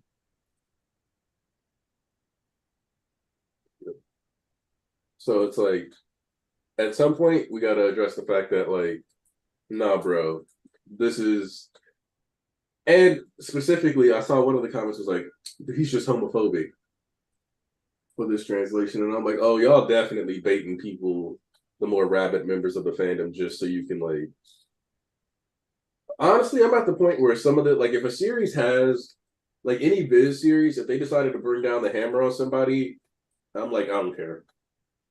Like, are the alternative translations cool? Sure, but you make money off of pirated stuff, and then you turn around and then you try to like bash the people who make the official stuff solely because you want the clout so that people will go to your stuff so that you can get that ad revenue. Yeah. That's all this boils down to. And pretending like you're trying to give the best it's like, it's very obvious you're not. Because you always have something like, the day I see something like these, especially because unofficial translators so rarely want to admit anything good translated, that it's like, okay, yeah, you guys just don't want to acknowledge anybody doing anything differently than you. And that's also, and like, it's obvious when you, I don't know if you guys were aware of this, but OP scans and TCB scans had beef for a while, where they were like arguing and fighting over translations and shit. So you had two different factions of unofficial translators going at each other's throats on Twitter. over translations and shit like that, where it's literally just people taking pissing matches, and TCB scans was blocking people who basically mentioned OP scans or mentioned them and OP scans beefing, or the timeline of OP scans getting stuff out faster than them. So random people were getting blocked. Like One Piece content creators got blocked by TCB for talking about OP scans. I mean, that Yeah, kind of no, the reminds content- me of Sorry. we're talking about like wars between like that. It kind of reminds me of Atsu versus Pepito. I remember Pepito was going at Atsu for being too slow compared to them, and Pepito was hyping himself up as the god of leakers. While putting a watermark of his Yeah, name yeah. over the fucking cats. Yeah, like don't watermark stolen pictures for God's sake. It's so funny that they'll put like they'll erase the text out of like the scans that he was posting, so no one could translate what What he was the saying, panels yeah. were. Yeah, so there was no way to tell if it was right until we got the Friday scans. Yeah, I remember during that period I was able to swear off fan scanlations, and I am very happy that I did because that sounds really dumb. But yeah. It's just excessively so. In general, it's better to wait until the officials read those first, quite frankly, not because that fan scans aren't even sometimes better or even translate things the way I would translate them, but just because it's like I would rather experience it without the dissonance and like also in the highest quality as well. Like I cannot imagine experiencing the things that Horikoshi drew first from the scans. I mean, I can now, but like at the time it was like, why would I do that? And it's like, well, because you're addicted to social media. But yeah, no, social media has a lot of toxic effects. Just generally, like you will see people trying to cancel each other over the most mundane nonsense. Like you can have it just drags humanity down as a whole because you see what the extent to which people will whine about, you know. Like you can have something really serious go on and then like you will treat it exactly the same way as something really minor. Like the just the way people will so quickly jump to the most extreme interpretations of whatever it is they're consuming is frustrating, to say the least. And that's, what I'm saying too is like, it's very clear that people want some extreme version or some version that lines up with a very important headcanon they have. Mm-hmm. And they're not looking at, because like we talked about that and I pulled up the translation and I'm like, well, this one emphasizes Deku a lot, but like the Viz translation emphasizes his rivalry with Deku in One for All. It emphasizes his disdain for All for One. Like it's not just about his friendship, and I don't think Bakugo is like. I think people forget that just because like narratively characters are heavily tied to each other, it doesn't mean that Bakugo should be solely defined by his relationship and his interactions with Deku. And Because I think, like even if they wanted that acknowledgement of Deku, like One for All is mentioned, and also we'll finish the job. Like it still keeps the energy of that last point, but also making it accurate to what Bakugo would say. and the other thing is that in this first one, I'm the guy. So if we see Momo, if we see Kaminari, if we see anybody else step in 2 weeks, that makes this translation super dumb. Because he's saying like nobody else is going to get involved in my battle against All For One. It's just going to be a 1v1. And that could be the case. But do we know that? Do we have a guarantee that it's going to be Bakugo versus Glowing Baby, Nuclear Bomb versus Coughing Baby? Do we know that that's going to be the battle? We don't. Also, like using weird could tie back to the bath or back to Deku versus 1A, where like it was the collective that was able to help Deku. So there's just so much going on in this battle that like, and like we said, Kaminari, Momo, like there are several 1A kids and even some of the 2A, 2B kids and stuff like that. That ultimately there's no, like, we don't have any moments for them outside of like powering a station or like helping protect Mei Hatsume. So if they get engaged in the fight next week, it's going to be even more obvious that Caleb was right, or that he took this translation route, or Abiz or Shueisha took that translation route specifically because they knew what was coming in the next chapter, and it makes more sense for the story than for him to say we than I. And I think that's the other thing I don't like about a lot of these translation discussions is that unofficial translators, they have whatever they steal off a pallet. Or they have whatever some guy in Japan steals off a pallet, or some guy in Korea steals off of a pallet, and then copies into a thing and sends to them. That's what they have. Shueisha is gonna likely have some kind of conversation between editors and translators, letting them know, or like disapproving or approving of certain decisions because of context of upcoming chapters.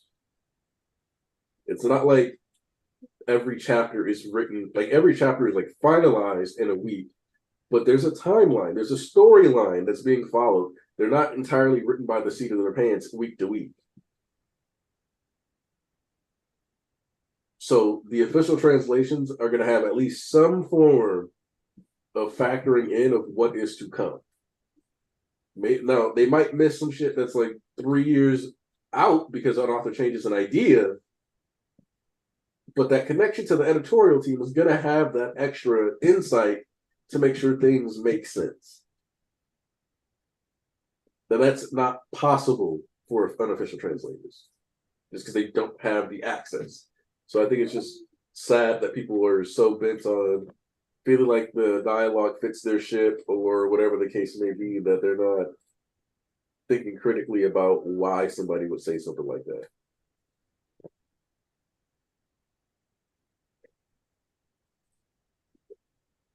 But yeah. Also, anybody got any other series that they read today that they want to kind of vent about? Because I want to make sure I give you guys space on that, because we usually talk about some other stuff, and that's less annoying than this. Not this week, but last week we're still in the Dragon Ball Super recap arc, man. It's been a struggle as a super fan. Oh yeah. I'm always sad that like we do these super does that where it's like, you might have seen these movies, so let's talk about them again. And I'm like, all right, cool. Like, my biggest hope is that the main story team isn't the one sitting there like drawing all this stuff, and instead it's, like somebody else just kind of steps in and just like puts that stuff together, and then that way they have like space to flesh out their ideas. Because otherwise, it's like, this is a waste of my time.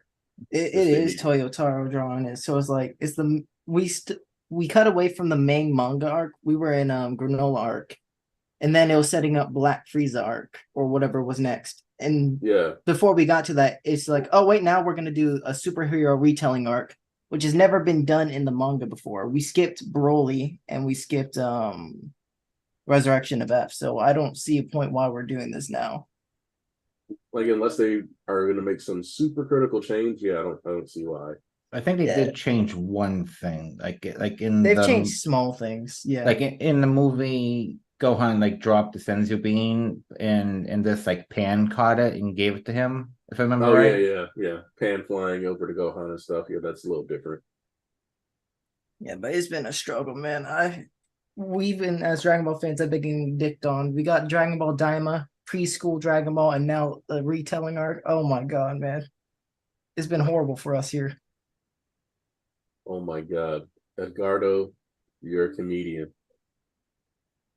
I don't know if you guys saw this comment, but Edgardo J. Cruz came in and said, does anyone find it ironic that we have done a full circle with the start of the manga with Bakugo was going bullying and beating up a kid to now doing it again, granted doing it with higher stakes and context? Well, I mean, that's similar to the joke I made when he first woke up. Like I said, Bakugo heard he had a beat up a kid and he sat up like the Undertaker at WrestleMania. That's Also- why he's the GOAT.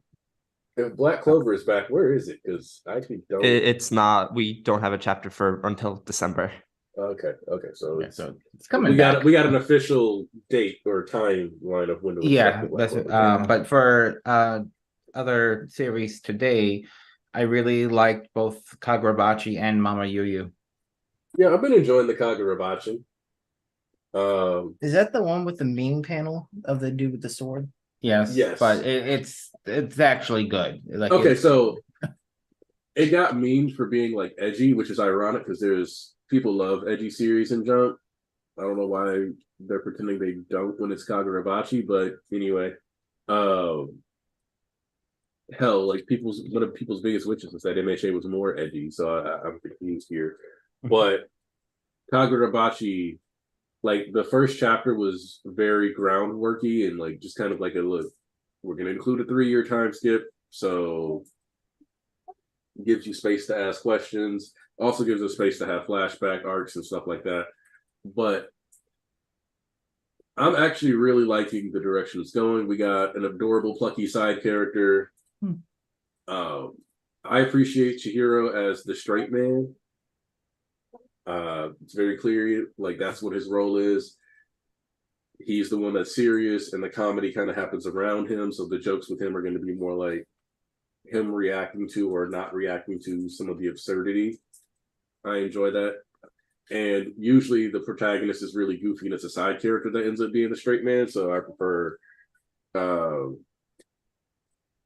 the main character being that though, because to be honest with you, really goofy MCs I've kind of learned they're welcome with me unless they're executed very well. Like Denji was the first like super goofy MC that I was like, yeah, I actually really enjoy this guy in like years. And it was because I'm like, oh, you poor undereducated, not sheltered and very abused and mistreated child. You can be the biggest idiot you need to be. Like I did enjoy Denji and Power sharing that one brain cell back and forth with each other. so it's like, all right, cool. But yeah, like I like the building up of the plot. I feel like it is giving itself the ability to conclude its arc if it gets canceled. But I kind of hope it doesn't. I actually wouldn't mind seeing this story get to be a little longer, especially because while obviously he's going to be able to get stronger and stronger, I would really like more series to stay close to that like street level. And I feel like Kagurabachi is like the chance to have a series that has that mystical powers. Stuff like it's a little complicated, but it's not Zawaldo or anything else like that. Like it's just like there's some magic, there's some shit, but it's gonna like I'm hoping it stays grounded in that like skill level. Just like martial master Asumi is one that I've been reading the whole way through, and I'm like, all right, this one is hopefully gonna stay just about the MMA and not turn into like I gotta summon a dragon with my foot and then kick you in the face and it'll explode into the shockwave that makes the audience piss their pants. If I fold this piece of paper, it will blow up the earth.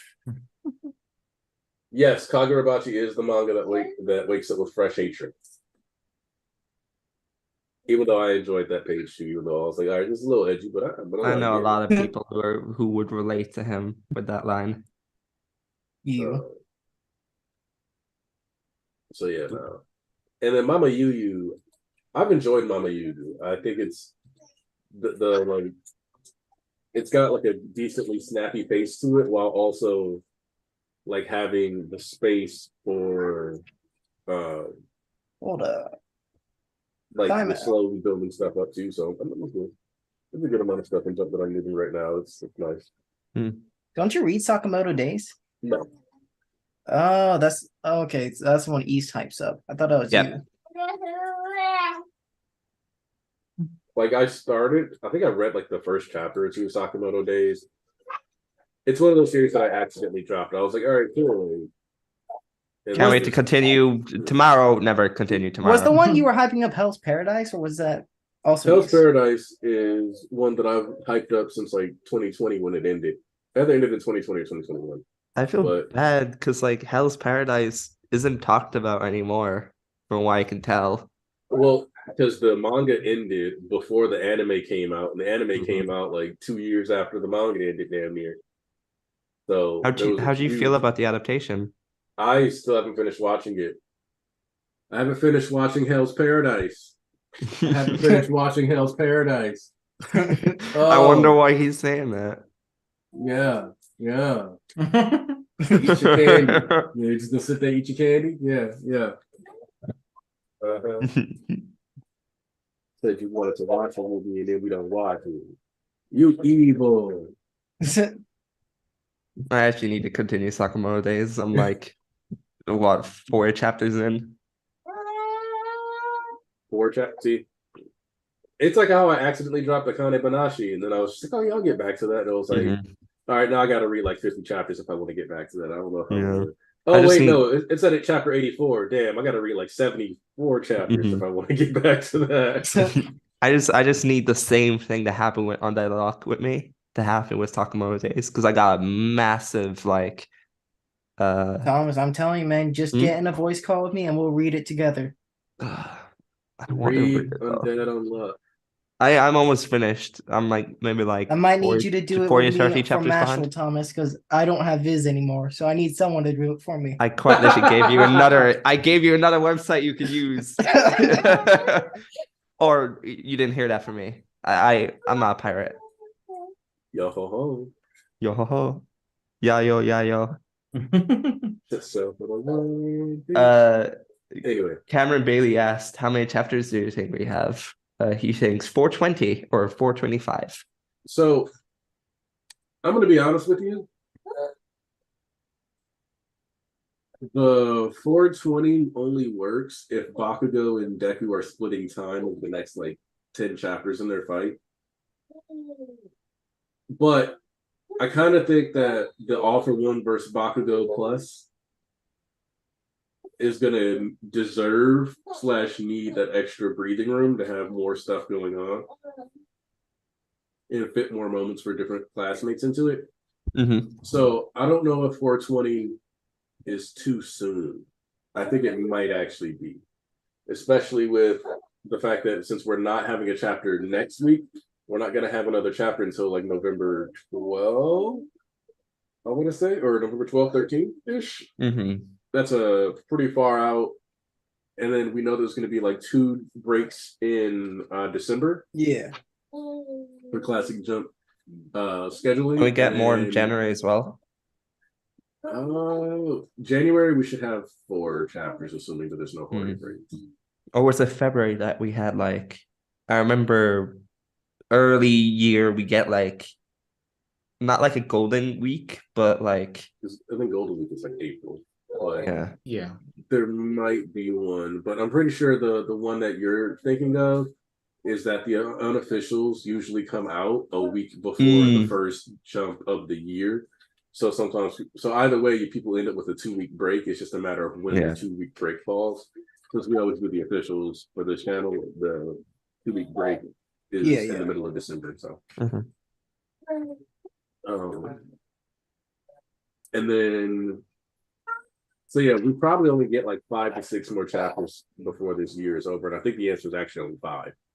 Because I think we get 2 in December, 3 in November, and then that's it. So yeah, the idea of 15 chapters resolving Shigaraki and Deku's conflict, whatever we're going to get with other students plus an epilogue seems a little ambitious. I say 435, 440 seems perfect for me. Yeah, I can see it going to there. I just want to make sure that the story gets completed.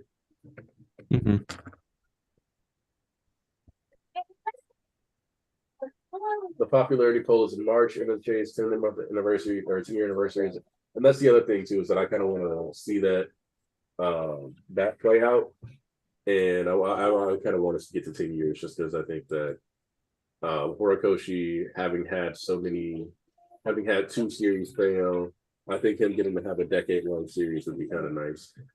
What you talking about, little baby? Thomas, you ready for Deku to lose the popularity again? You want to come hang out? He's winning. Bakugo came back at the perfect time and has Yeah, I been don't. putting up No. numbers. I'm gonna have a man. talk with Horikoshi. Don't worry. Give me like a good month. I'll fly over. I'll have a chat. We'll sit down, have a pint. I don't think And I'll just Horikoshi chat. controls that, buddy. You gotta get for the shippers. I will purposely rig it. I will make 500 alt accounts, 5,000, 5 million, if possible. Making a Google account isn't that like long of a process. You have to vote by paper. Uh, um, Yeah, I'll dumbass. just find my way to split myself into multiple. It's a postcard with a proof of purchase, either the magazine or a volume or All right, something. I'll get 5,000 credit cards. From who? Trust me, I have a way. All this Exactly, plan for Tanisha. Deku to still lose. Listen, he won the first popularity poll. He'll And win then the it's last been one. downhill ever since. Listen, just because Deku has taken no dubs in the popularity poll of his own series doesn't mean that he's not a great character and that, look, people just respect the bad boy more. It's okay. Exactly. But you're If gonna Deku started appreciate putting Deku's. more numbers up, I respect him. Bakugo has been on the game day one A1 since he came back to life. Came back to life, saved All Might, and went to smoke. He is the real one. That's what I you mean- think, Nafisa. Nafisa, what did Nafisa say? She said, True. East is the only one with communication. yeah, listen. That's Could be worse with that. Deku. He could be Yuji. You're right. I mean, Gege doesn't even want Yuji to be number one. Wait, doesn't Chainsaw Man's polls Denji hasn't been number one for a while, right? I don't even remember what the last Chainsaw Man polls results were like. I remember Kobeni's car got placed higher than Kobeni did twice. Yeah. Didn't I think That's a one of the good winners car. was it Aki? Yeah, Aki definitely. I can say that. Aki should be. Adam Makima, Aki. Let me look this up. I remember asking because I thought Makima would have been with how many people barked for her, but I could have sworn Power was Well, those voted people number are one just- in one of Yeah, them. Power is number one Agents. in 1 year. Let me see. The first Power was number one. Denji was fifth.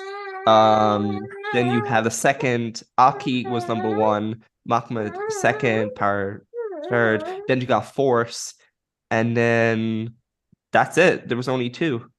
Yeah, because it stopped at like 86 chapters. Yeah, Well, part one stopped at like 86, 90. I could have sworn there was another one.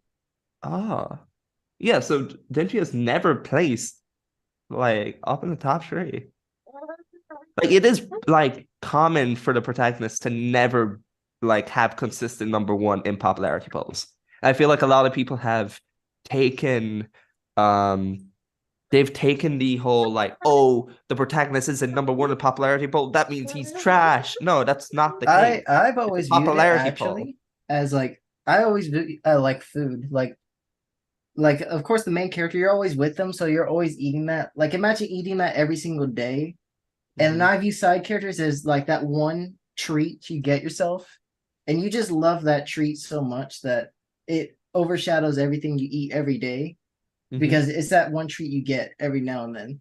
Mm-hmm. I mean, that's how I view it. To me, it's like a peanut butter and jelly versus steak. Yeah. Yeah. You might have peanut butter and jelly all the time, but something else is at stake. So, for example, Luffy wins his popularity poll, which that actually impresses me, if I'm honest. But I also understand that Japan isn't filled with a bunch of power scalers who overrate the swordsman. But hey, what you fussing about? Cameron, you brought up I'm pretty sure there was a popularity poll that came out recently for 100 Years Quest. Lucy was number one and Natsu was fifth.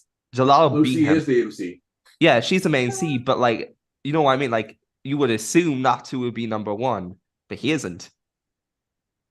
I don't Natsu think doesn't have boobs. yeah, you're right. Let me see. Bleach popular. I'd be surprised. Yeah, that could be true. They swapped bodies once, so like it was possible. I'm pretty sure. Yeah. Ichigo got first on the first. Ichigo second or first in the second poll. Yeah, Ichigo has consistently was number one in most popularity polls, except for the four where Toshiro got number one and Ichigo dropped 2 places. I mean, Ichigo's theme song is number one, so. That is true. Oh no, Cameron Bailey, Lucy is the MC. Yep. Maybe not of 100 Year, but like. No, she's the main character. Like she's the protagonist. The story of Always Fairy Tail is Lucy's journey to join Fairy Tail, the guild. It just so happens that Natsu is like the OP one. It's like, also the plot of Fairy Tail doesn't exist without Lucy. It's like for people who watch Samurai Champloo, one of the greatest anime of all time. yeah. Fu is the main character. She's the entire reason that the story gets to happen. It's about her growing and becoming more independent, but it's about her journey to find the Sunflower Samurai. The whole story exists to fulfill her goals. I'm pretty sure Mashima's works has always had like the main female as the protagonist. I'm not sure if Haru was the protagonist of Rave. I'm pretty sure it was Ellie. It's been the same with Ellie, Lucy, and Rebecca. And like the exception being Deadrock, which we have like the main character being a boy. Oh. I was like, a rock? Yeah. Hey, yo, the fussy baby. Yeah. Oh, yeah. I can't wait for the popularity poll. Yeah, I'm gonna rub it in your face when it happens. I'm just taking I'm gonna ignore you. I'm gonna block you. As if. Nah, I won't. He said you're a simp for him. Yep, he is. exactly. He's in my DMs every fucking day. No, I'm not. Mr. That's Strike bullshit.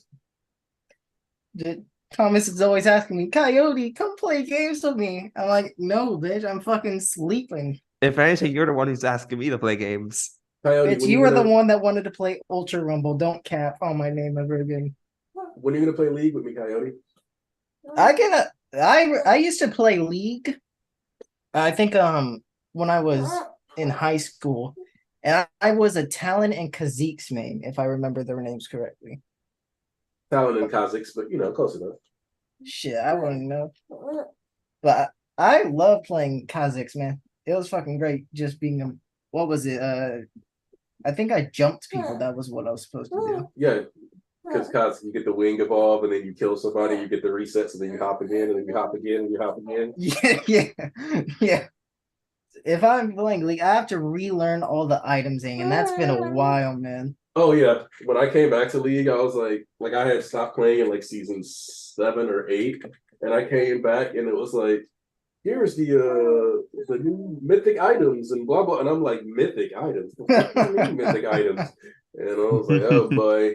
And then it was like, you get a pet when you jungle, and I was like, a pet?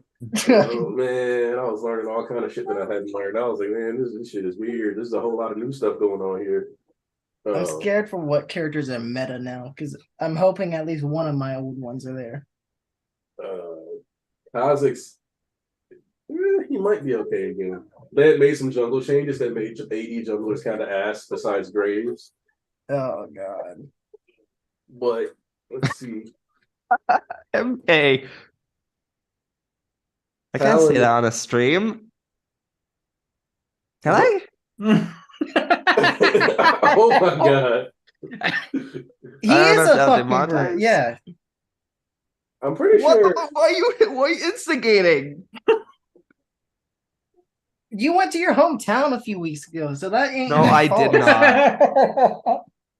You did. You told me. You're like, I'm going to, what was it? London, in it? It wasn't London. It wasn't London. Luxembourg. What was it? Luxembourg is a whole different country. I don't know. I'm not Brit, so I wouldn't know. Wait, what you mean? Damn, Thomas still here. Damn, that's a little said. Fuck Thomas. Damn, that's crazy. Thomas. That's rough. Just assume it's because you're Irish. Yeah.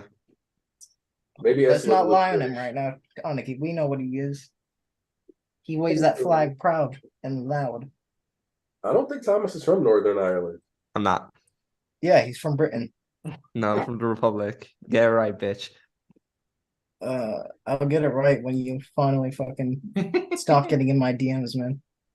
That is the horse shit, and you know it. He's that baby. Fight, Also- fight. I said, Oda is Yo. a jerk why is Oda a jerk?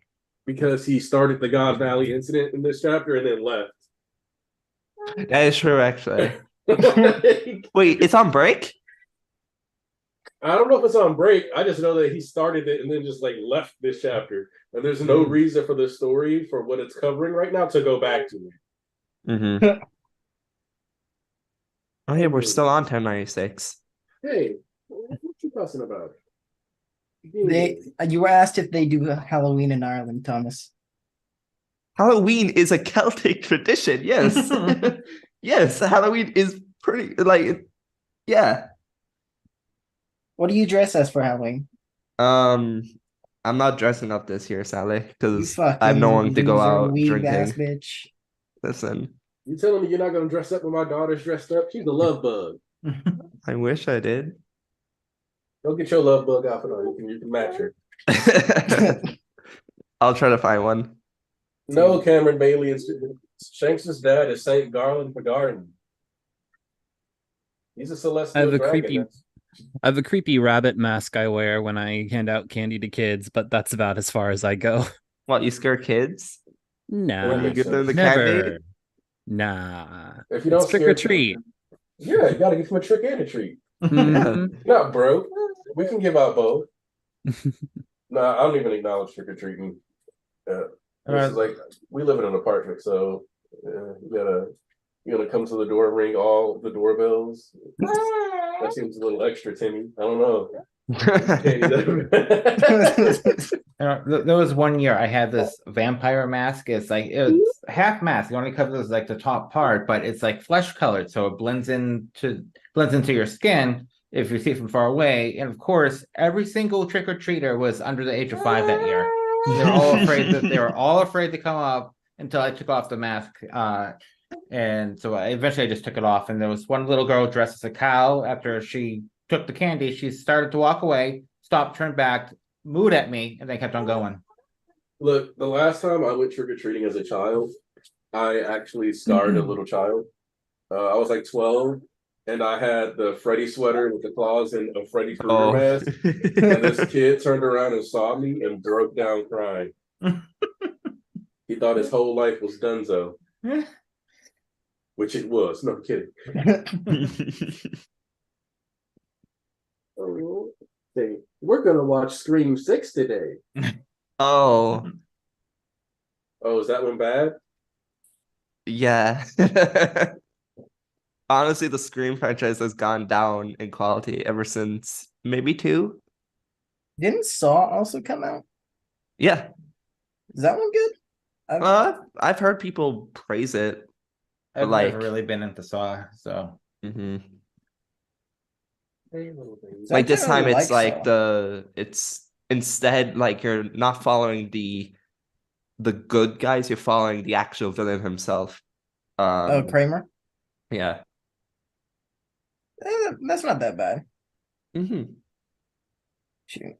I mean, I'm probably not gonna see that. Even though I like Saw, I don't know. I'm probably gonna check the Five Nights movie out. I do want to see that. I do want to watch it as well.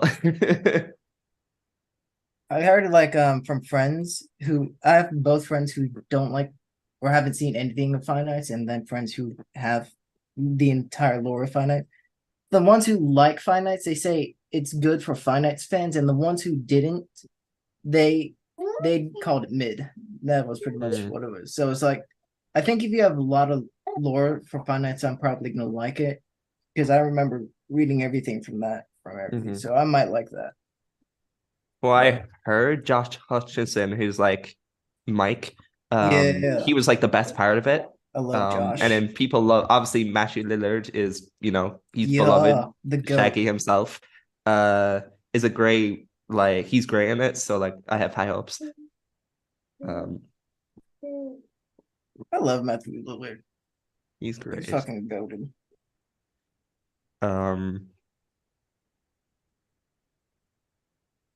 Nah, we need to get you on the scary movie grind, bro. I remember it was so funny watching any scary movie because I would laugh whenever anyone died.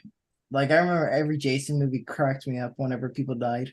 The boxer punching the dude was so fucking hilarious to me.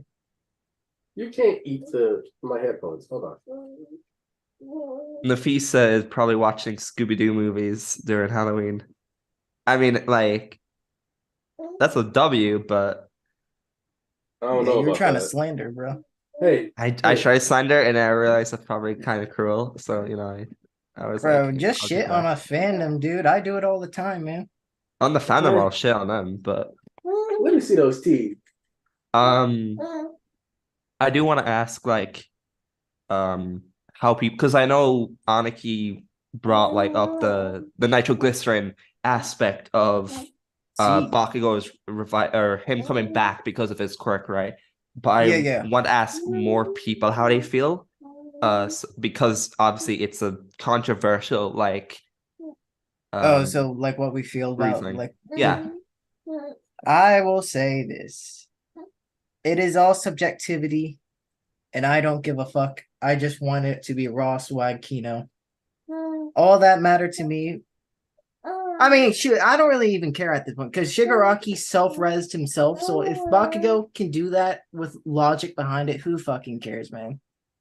Shigaraki self-resed off hatred. Bakugo did it off medical reasons. Like, yeah, that's actually something that I thought about bringing up too. Is that like we've already had people's like power kind of help them out, so it's established in the series. So it's like I can't even be mad at it because it already isn't there. What I can be mad at is Chisaki was fucking robbed, man. People prayed for his L, and it actually existed, man. I am sad. Look, Overhaul was one of my faves, but the man earned his L. He earned his punishment. Bro, them praying turned him into the biggest bum in history, man. He was the GOAT, and then now he's just some dude crying about his papa. It is horrible, man. He hasn't been seen since. Hashtag the fall off. It was immense. Had an encounter with Deku and it went horrible for him. Ha ha ha. Ha ha ha. He had such a good theme though in the anime. Like his theme music, if you've heard it, it's awesome. Nobody's topping All for One's hyper dramatic opera though.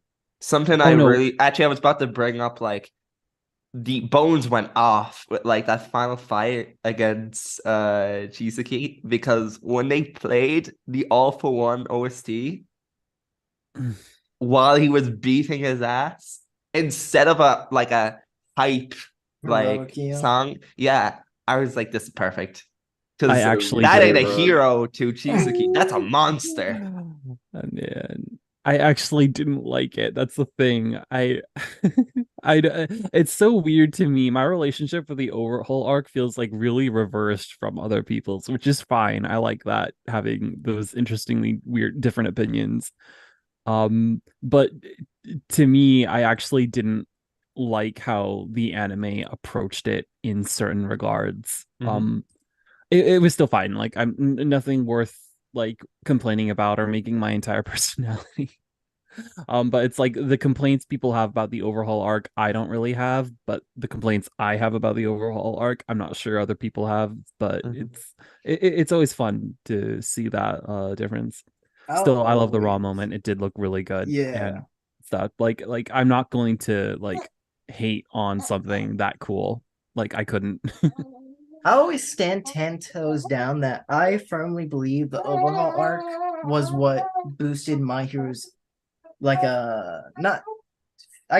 fame, but like eye views and people like me get, because I view as soon as the overhaul arc popped off, especially with the Mario stuff, is when it started really getting talked about, at least in my area. That's how I've always heard of it. Not sure. Yeah, I can't speak for all Yeah, areas. at least the anime. I should say the anime when it came out for the overall arc. Yeah, I mean, I know the anime got really popular during season 2 and 3, and I'm sure it maintained that, if not accelerate. I mean, MHA is such a powerful brand. I'm sure it continues to get more popular, but no, the overall arc, to me, it's Horikoshi's training arc, actually. What's interesting about it is that um when you first start writing a manga, you generally want to have an idea of how you want it to end. And we now know that a version of All Might versus All for One could have been the end of the series. We won't know what that version is, but a version of it was the end of MHA. All Might would just pass on the torch, and then it would just be Deku's story of you'd be able to just kind of leave it there. But overhaul arc is definitely something, at least how I think about it, like it's not part of the original inception of the manga, which means that the relationship that arc has is well, it's going to be there's a uniqueness to that. Horikoshi has obviously taken that arc and like drawn from it various themes and ideas. Like obviously the whole thing with Night Eye has actually gained relevance as of the third act. So Horikoshi is pulling from everywhere, but you'll notice that they're characters that he included. Night Eye, for example, had to be killed.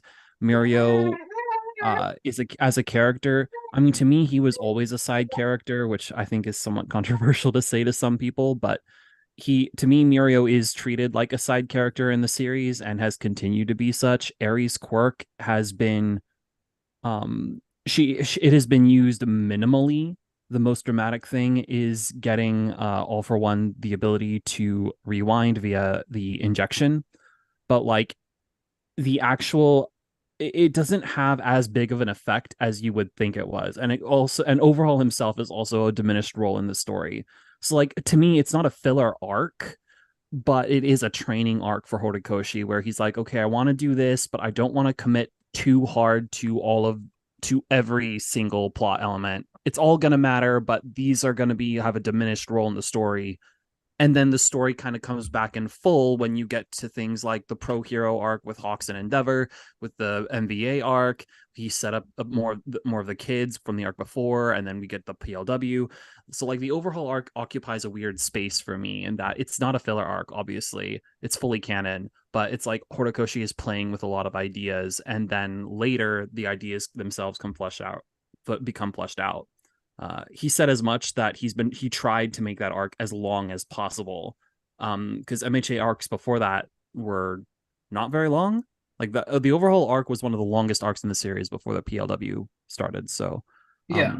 This is not the second longest arc I think it's third now. like before this. Yeah, it would definitely be third, but yeah. That was definitely Horikoshi's training arc. Some things were not as good in it for me as other people, especially like the wishing line and stuff like that just felt really ham and dumb. But like the way Horikoshi brought later, it, man. but like over 100, 200 chapters later, Horikoshi's like, yeah, wishing, and it's like, oh my gosh, you made it hit. Yeah, man. Overhaul's L was a wish. Like I can't believe it. You can see the whole. I just like seeing how he has taken pieces from all of MHA, quite frankly, the movies too. Like just he's injected them here and there into his main story, and I think overall it creates a very complete picture, and it's very nice.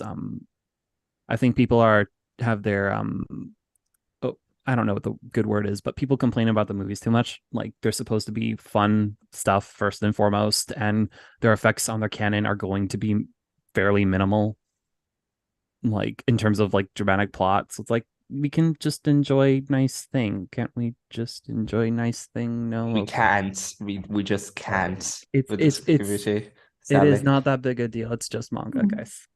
But sorry, I didn't mean to go on a huge tangent on the overall arc. You're fine. You were spinning. It's all good. We enjoy talks. But yeah, it's a fun arc. I like it a lot. The reception to Mirio has always kind of weirded me out. because I mean, I get it though. Like he's a very likable character, but the story doesn't follow him. Like Defend your goat, Anaki. He's slandering.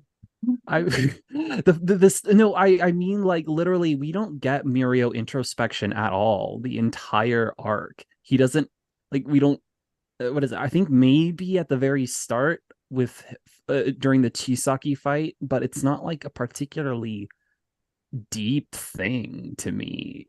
Which isn't to say he's a bad character at all. And it's just like he's not there's not a lot for me to engage with his character, I guess is what I'm saying. Mirio is All Might Jr. for better and for worse. Like He's a if you had standard given, for Deku. if you had given him 10 more years without losing his quirk or anything like that, I wouldn't be surprised if him and Sun Eater ended up not being friends just because of how self-sacrificing he was willing to be.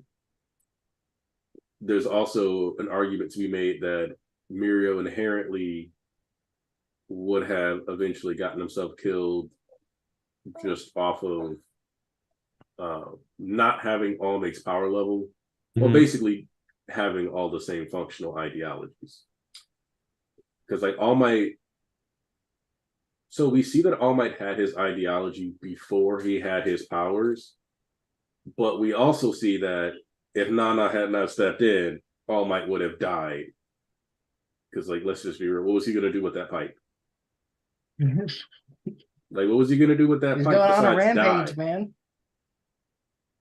Like that man wasn't gonna do anything. So also I saw that letter asking for the firing of Caleb. Oh my, that's what I was referring to earlier. I And I'm didn't like, want to bro. like say all of what was in the letter because obviously a lot of it I don't know if that would conflict with TOS. And I don't want this stream to be his, but it's just awful. I'm so glad one of my friends were talking to them and they were spitting. I'm so glad more people are like jumping on this. Yeah, I'm just gonna straight up be like, this is painfully disingenuous. It really is. Like the whole like I'm only doing it like one of their reasons was I'm only doing it because this is what JJK community did. That's stupid. I'm Like, sorry, what happened? So a person emailed Shueisha being like, you need to fire Caleb Cook because he is disrespecting the Japanese language, he's also being racist, etc. Seriously? No, this is well, that's the internet for you, I guess. Attention seek. Welcome Like, to it's the everywhere. internet. Well, I'm just gonna quote what Volk said on Twitter. Caleb Cook left Twitter because MHA fans were dickheads, and they keep proving him right. Mm-hmm.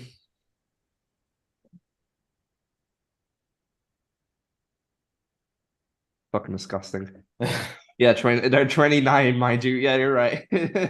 29 shipping 16-year-olds. I mean, that's what I mean. What social media does, it makes people take everything seriously all the time, and you can just go down rabbit holes and become crazy. And I hate it. There's no consequences with all this as well. No. Like they won't have anyone they know unless they like know they're on Twitter. You'll Or get I a lot mean, of pull attention them aside for and be free. like, listen, this is toxic. You need to do better. Yeah, I think that's just in general the problem of having anonymity, whatever the fuck it is called. Yeah, you're right. It's like if you don't like show. That's why people don't like Facebook anyways. Because like if you have Facebook, people can see directly your job, your location, and shit. With Twitter, you can just be anonymous and talk all the shit you want. Whereas like if you were to say some of this stuff and people were to just link it back to you, you'd be getting fired ASAP. Whereas like they just have like free reins to do whatever they want, and it's crazy. Or it's the people who hide themselves behind animated profile pictures. That's what I'm saying. Yeah. It's like So in my season 5 video, I had the section where like I highlighted people on Twitter that were being like exceptionally racist. And like I blocked out the names and profile pictures. I probably didn't even have to because none of them had their actual picture and none of them had their actual name. Yeah, but it's still the right thing to do because if someone watches your video and go, I don't like this person, they can just look them up and throw shade. Yeah, Which you did something that was actually mature. This Yeah. isn't mature. Like Yeah. going out of your way to get someone fired just because of translation, which like a court, like they were justifying like, oh, there's so many translations that were proving Caleb wrong with the whole like, I'm here to pick up Deku slack, etc. Like The other thing about that is that we have no way of like. I wish people actually took the time to think like, what makes you confident that this random person online is actually right and not just parroting something they saw online? mm-hmm. What makes you so confident that this person is moving in the best interest? You have zero reason to assume that they actually have the best interest at heart for the story, for you, for anyone really. And yet somehow you told yourself this is the case. I think it comes down to like people don't realize Remember that, Nikita? inherently some people are biased towards certain things. Like let's use Rukusu. Rukusu isn't inherently biased towards Bakugo and Deku because they're shippers of them. So inherently they're gonna be pro any dialogue that can make it seem like pro shipping. And when it doesn't come down, oh my god, they didn't go with my version. Oh, yada yada. It's like a lot of people are inherently biased, and taking certain things at a certain value is weird in itself when you have to compare it to official works where they're forced to do it the actual way. But I have a question about that, right? It's like people are assuming Caleb has an anti-ship agenda. Where was this? Like, am I missing something? Because not once has Caleb proven he has an anti-ship agenda. So where are people getting this? It's because like let's go back to Rukuzu and all the every fan translation has any lines that subtly, whatever reason, have words that imply romance in them. And then Caleb doesn't use the same words as them. So that means, oh, it's anti-ship. Yeah. That's why all the Bakudekers are saying he's anti-Bakudeku, because they don't use the same words that mean the same things. That is true in the face as well. Look, I will say that I reached out during the stream to a Japanese friend about it, and I also actually looked up because it was easier than finding the manga myself. I did look up the episode and played it to listen for the words right. And yeah, Bakugo is directly referencing what he said to Deku. So on that note, I do think that a more direct translation would work. But I also understand that Bakugo is being aggressive and also talking to AFO here. So like you still get pretty much the same thing across, just you have to read like an extra layer deeper, and that's not really too much to ask. Yeah, you Like, gotta figure it out for yourself. Wait a second. Let me mm, see. Replies. Did they hide themselves? Oh, they privated. Whoops. Look what happened. who did? The one who sent Oh. the email. As So I was like, they did I get blocked? No, yeah. No, I Corrected. mean, if you're gonna be an annoying, see, look, I don't think people should be doxxed by social media. I appreciate Mhm. an anonymity Yeah. to a point because it's like you really shouldn't have to be afraid for your life or job because you're Yeah. being out of pocket or messing around on the internet. To To a point. Yeah. To a point. But like, it's just it's very this is manga. People jump to 11 over issues that are not as important as anything else that could be going on in the world right now, and it's just frustrating that people will treat them about as serious. I think I already said that before, but like there's especially over shipping and especially over line that is still fairly accurate. Like, come on, just be an adult. Is like Or you got something better resembling things to one. do than worry about one line that you're just gonna read every now and then. Right? Like we still get it. Everyone gets it, I promise. Not everyone has a 10-year-old reading level. Like, because realistically, I don't remember half of the MHA lines unless it's repeated to me 20 times a day, man. Like, I'm not gonna remember this line in 10 chapters come, or even like 3. So it's like why does this line matter so much to you when you're just gonna read it once? Shoot, maybe And- on a reread it'll matter, but I don't know. It doesn't seem like much to me. Yeah, I forget. There's a meme press conference, or I forget, not like similar to E3, where you have a corporate figure saying we are religions now, and they're sadly not wrong. People form very strong identities around franchises and such. Yeah, man, we're the Church of MHA, man. We're forming our own religion. Literally, like that's like exactly. So like you see that effect, and it's like, oh well, I'm not religious, and it's like, okay, but do you have a stream that you do every Sunday about a fan or multiple hours? Maybe, I don't know. Just dedicate time, all your time on Twitter to talking about a thing that you really like. It's like, no, people are not as secular as they think. I mean, I've said for a long time that, at least in regards to that comment, everybody worships something. Yep. They're either aware of it or they're not. We're purpose driven, so Like, at the end of the and day. if you're not aware of it, that usually makes you a more of a liability or dangerous than people who are aware of what they choose to worship. But that just goes into certain discussions I've had where people are like, I think we should just like wipe out blah blah blah, and it's like, Well, it's as MHA. like, To tie it back to MHA a bit, I like the whole bridge to understanding angle. Like that's always a really loaded thing to say. If only you would understand, and it's like that's true, but like understanding is like a two-way bridge, and that's really difficult to That's right. cross because a lot of people will talk about, or people can talk the talk, but like it's always in one direction. So that's why like you don't get that connection. That's Mhm. so even though MHA's like actual messaging is fairly simple, and I can see people argue that it's shallow, the thing is that simple things are also kind of profound when actually taken seriously. When Yeah. like it's why MHA is corny, because sometimes there is truth to that, even though we don't take it that seriously. Yeah. Perhaps we could and should. So Yeah. Everything in My Hero is always gonna be like subjectivity, and those was like interpreted different by each person. Because that's how we are as people, is we interpret things based off of how our life was based and how we view things in our life and everything so forward.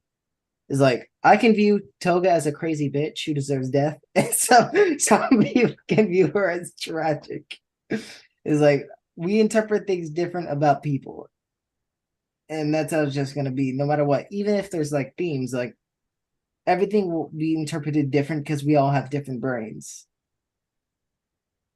and I think that's the best way to always think about things. that's saying all that said, this was a really good chapter. It really was. It really was. I mean, I know that the Bakugo headshot thing doesn't hit everyone well. For me though, like, actually no, it was already said best. Like you have Shigaraki reviving the way he did, and it's like, well, okay, why not again, kind of thing. It's not that big a deal to me. And honestly, the character full through for everyone involved is really nice. Like just this is a better quote unquote ending or resolution to the existing characters for me.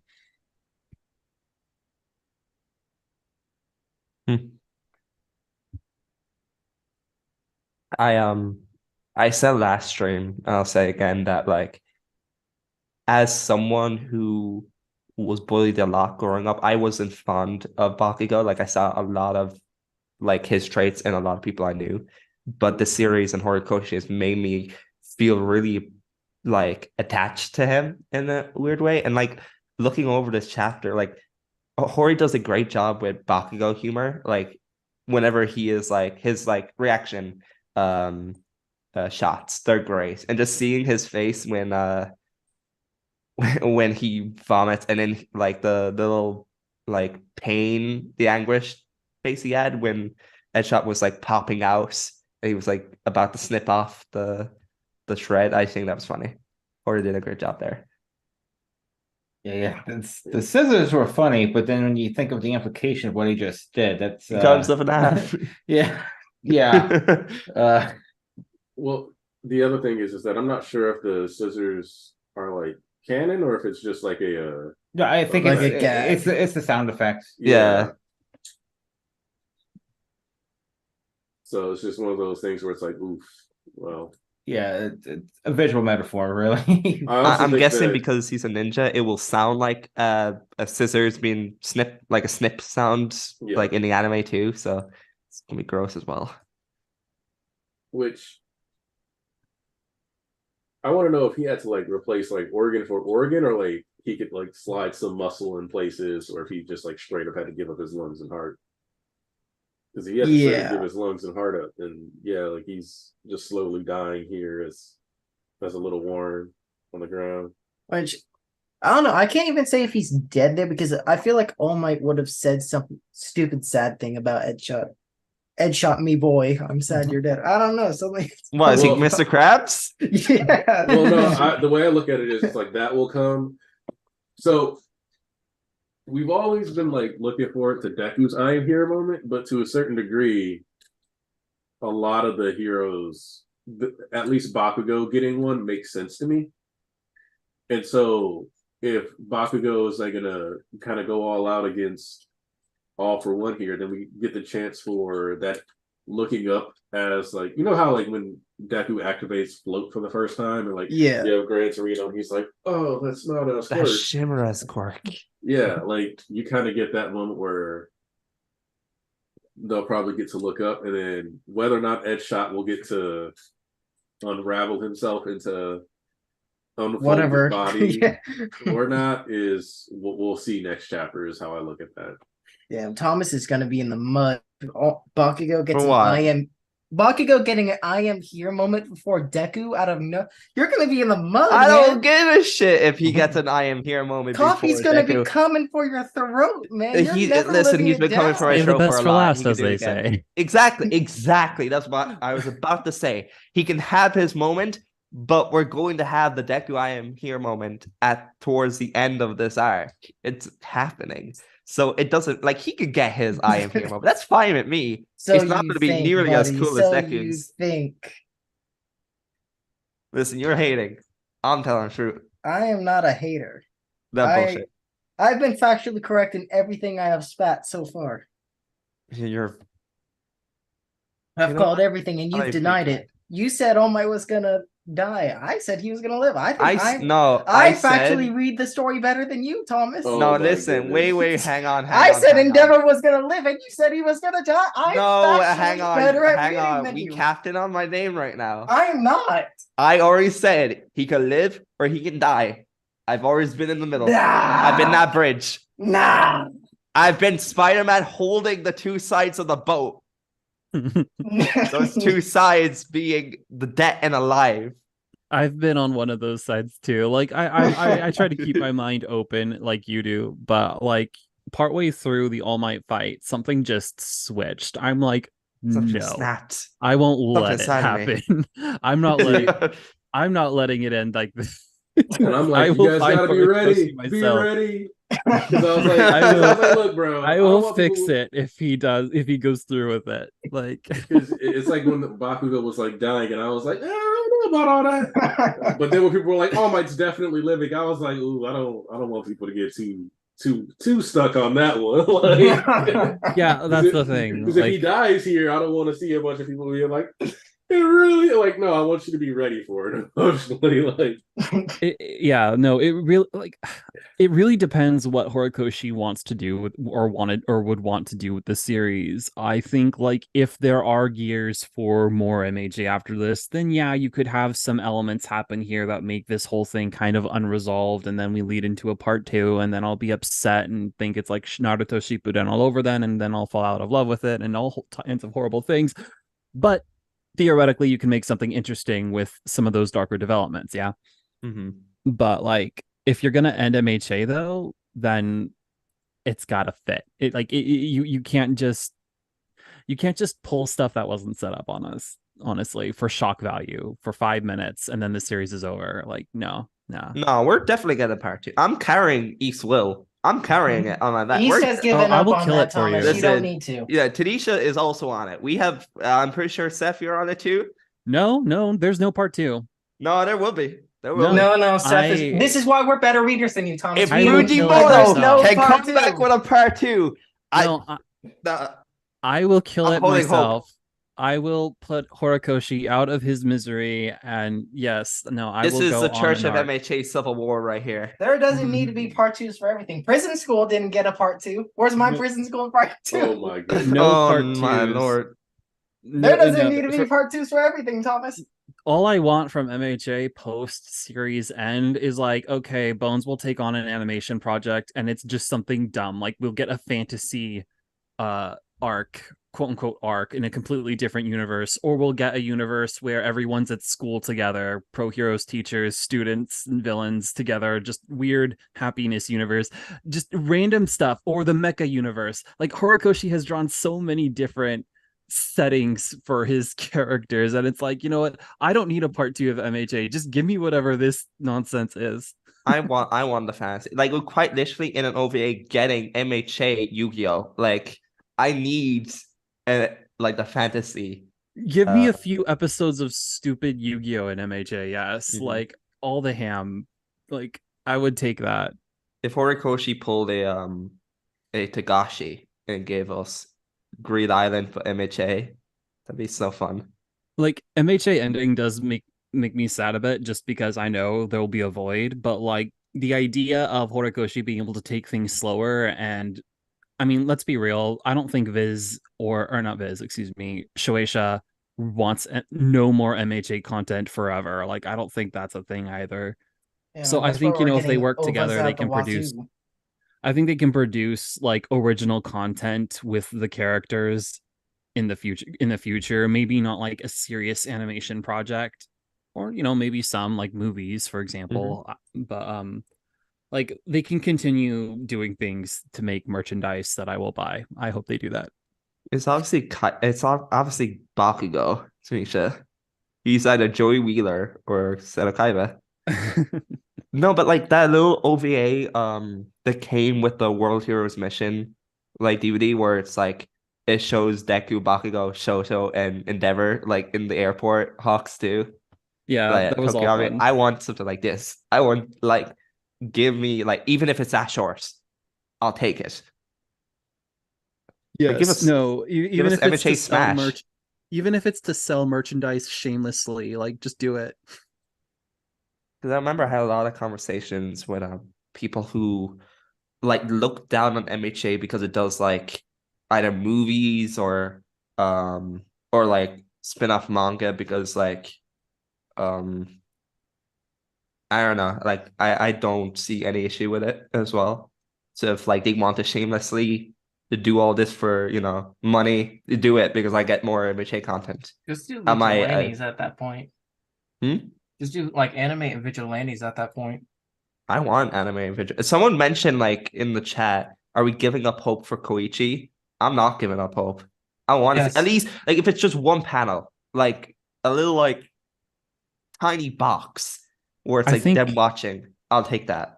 I think an anime would be able to take Vigilante's material and make something more coherent than how the original manga panned out.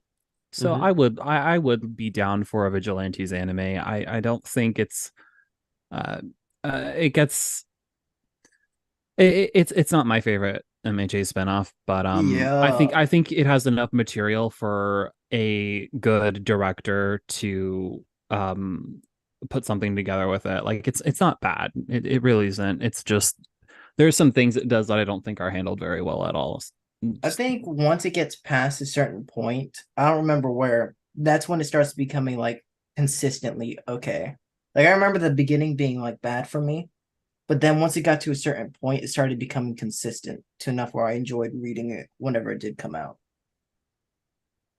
Yeah, it's really awkward seeing certain characters in the beginning. Like I forgot there was a straight up, like one of them was like straight up threatening to assault. Rape. Yeah, like, and I'm like, oh, and then he's gonna come back and then be he's the like, best friend.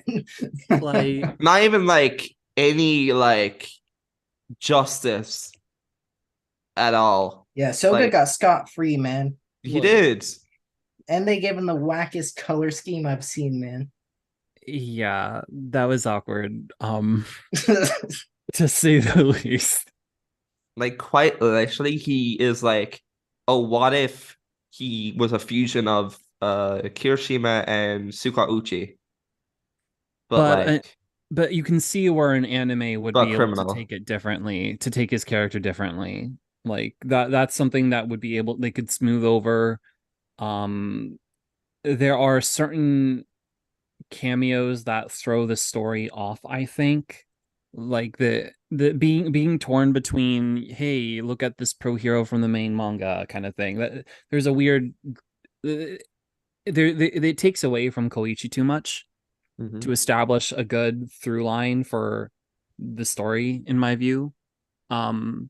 Knuckle Duster, I like him a lot, but he sort of has a similar issue to Koichi, where like it doesn't really feel like he has a direct through line to the end. He has his own contained story within Vigilantes, is what it is. Mhm. Like the connections are fairly tenuous by the end between the three characters, which is sad to me.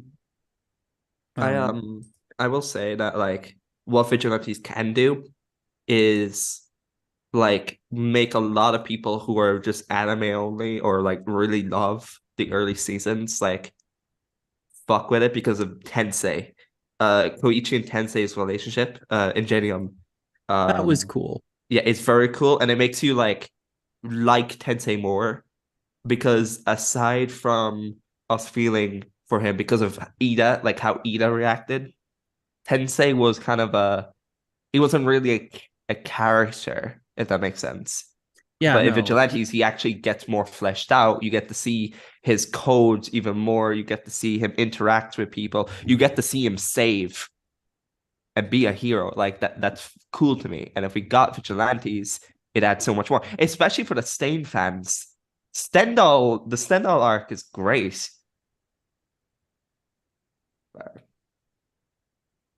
Especially with like us possibly seeing Stain die like in a few years. Like Possibly. Thomas, Gillis don't tell is- me you have no faith. No, I mean like with the anime, like us getting it animated. Sure. Possibly as it probably 2 to 3 years, 4. I don't know. I can see an attempt being made, but we'll see. Yeah, we'll see. It depends how much money they actually think they can make off of it. Yeah. I still say like give it a 12 episode season, like what you did with MHA season 1 or Just 13 do Attack episode. on Titan, man. Draw this shit out, man. Yeah. Because that Shigaraki hand amalgamation is not going to be fun to animate along with Twice. Oh my god. Yeah, no, I actually really do hope that they do that just for the sake of everything being done a reasonable amount of justice. I don't know. I hope with the Twice stuff, I think they did leverage CGI for him somewhat. I don't remember exactly for his doubles. Maybe that will help as well for the final season. Mm-hmm. But and I know Tokoyami has a 3D model that they have, which is for the best because his bird features are weird too. Yeah. Like there's never consistency with them, and there's all kinds of funny faces there. So having a 3D model for that character is probably a good idea. So that might be useful in the final arc too. But there's just so many. The finger waves could probably be done like or assisted with CGI as well. But then there's the fire. There is so much fire, and you can't just CGI affect that. That needs like someone needs to give it the golden touch between Dobby, Oh, they're Endeavor, going to and give it the Shoto. golden touch, man. They love Endeavor over there. Yeah, I guess we shouldn't be too worried. I guess we shouldn't be too worried about that. Like, that's true. Plus, it's early on in the arc, so early on in this seasons, they're always usually really good. It's usually the back half they fall off in. Yeah, that's gonna be. I can't help but be nervous. Like you see what's happening to JJK right now, and I know different studios like Mappa does this to itself quite literally, and I mean, even if you're trying to be careful, like Bones typically is, stuff happens. Like an anime production is its own living, breathing thing when you're in it. And there are just things that could happen completely out of your control that could make things go awry. So Like a global pandemic. yeah, like any number of things. Yeah. Gosh, yeah, just thinking about all the things that could go wrong in the world right now is not fun. Uh, still though, still I am optimistic. I don't think, but the people have weird takes about how Bones does or doesn't like MHA. The reality is it's on a yearly schedule, as Volk would say, and so they have to keep pumping it out. It's not going to be as high quality as we might like it, as Horikoshi draws, for example. Like Horikoshi has panels that rival movie productions, for Pete's sake. Like you're not going to get the same degree of art. I've always all the wondered time. like how people expected the anime to be on top 10 level like quality every episode when like every war is always so much background fighting with everyone always moving. It's like there's no It's like crazy. downtime with it. It's always you have to animate every single second, whereas like other seasons they could just chill and get away with stuff because that's all they were doing was talking. Yeah, no, as I was disappointed as I was with Shigaraki versus Deku, where I feel like that could have used some of that overhaul touch that they did Yeah. in season 4. As disappointed as I was with that, that entire season was remarkably consistent. Like I could tell when they were buying for time, but they were doing a really good job with it in with season 6. Yeah. There's some goofy things like with Deku flying behind Shigaraki and Bakugo, but like that's funny. So I'll take it. Team Rocket blasting off again. It's such a funny way. Like they had to cheat. Deku had to get over there somehow, but like Shigaraki and Bakugo slow down while Deku just flies by. That's funny to me every time. So if that's the worst though we got, then like I mean, well done.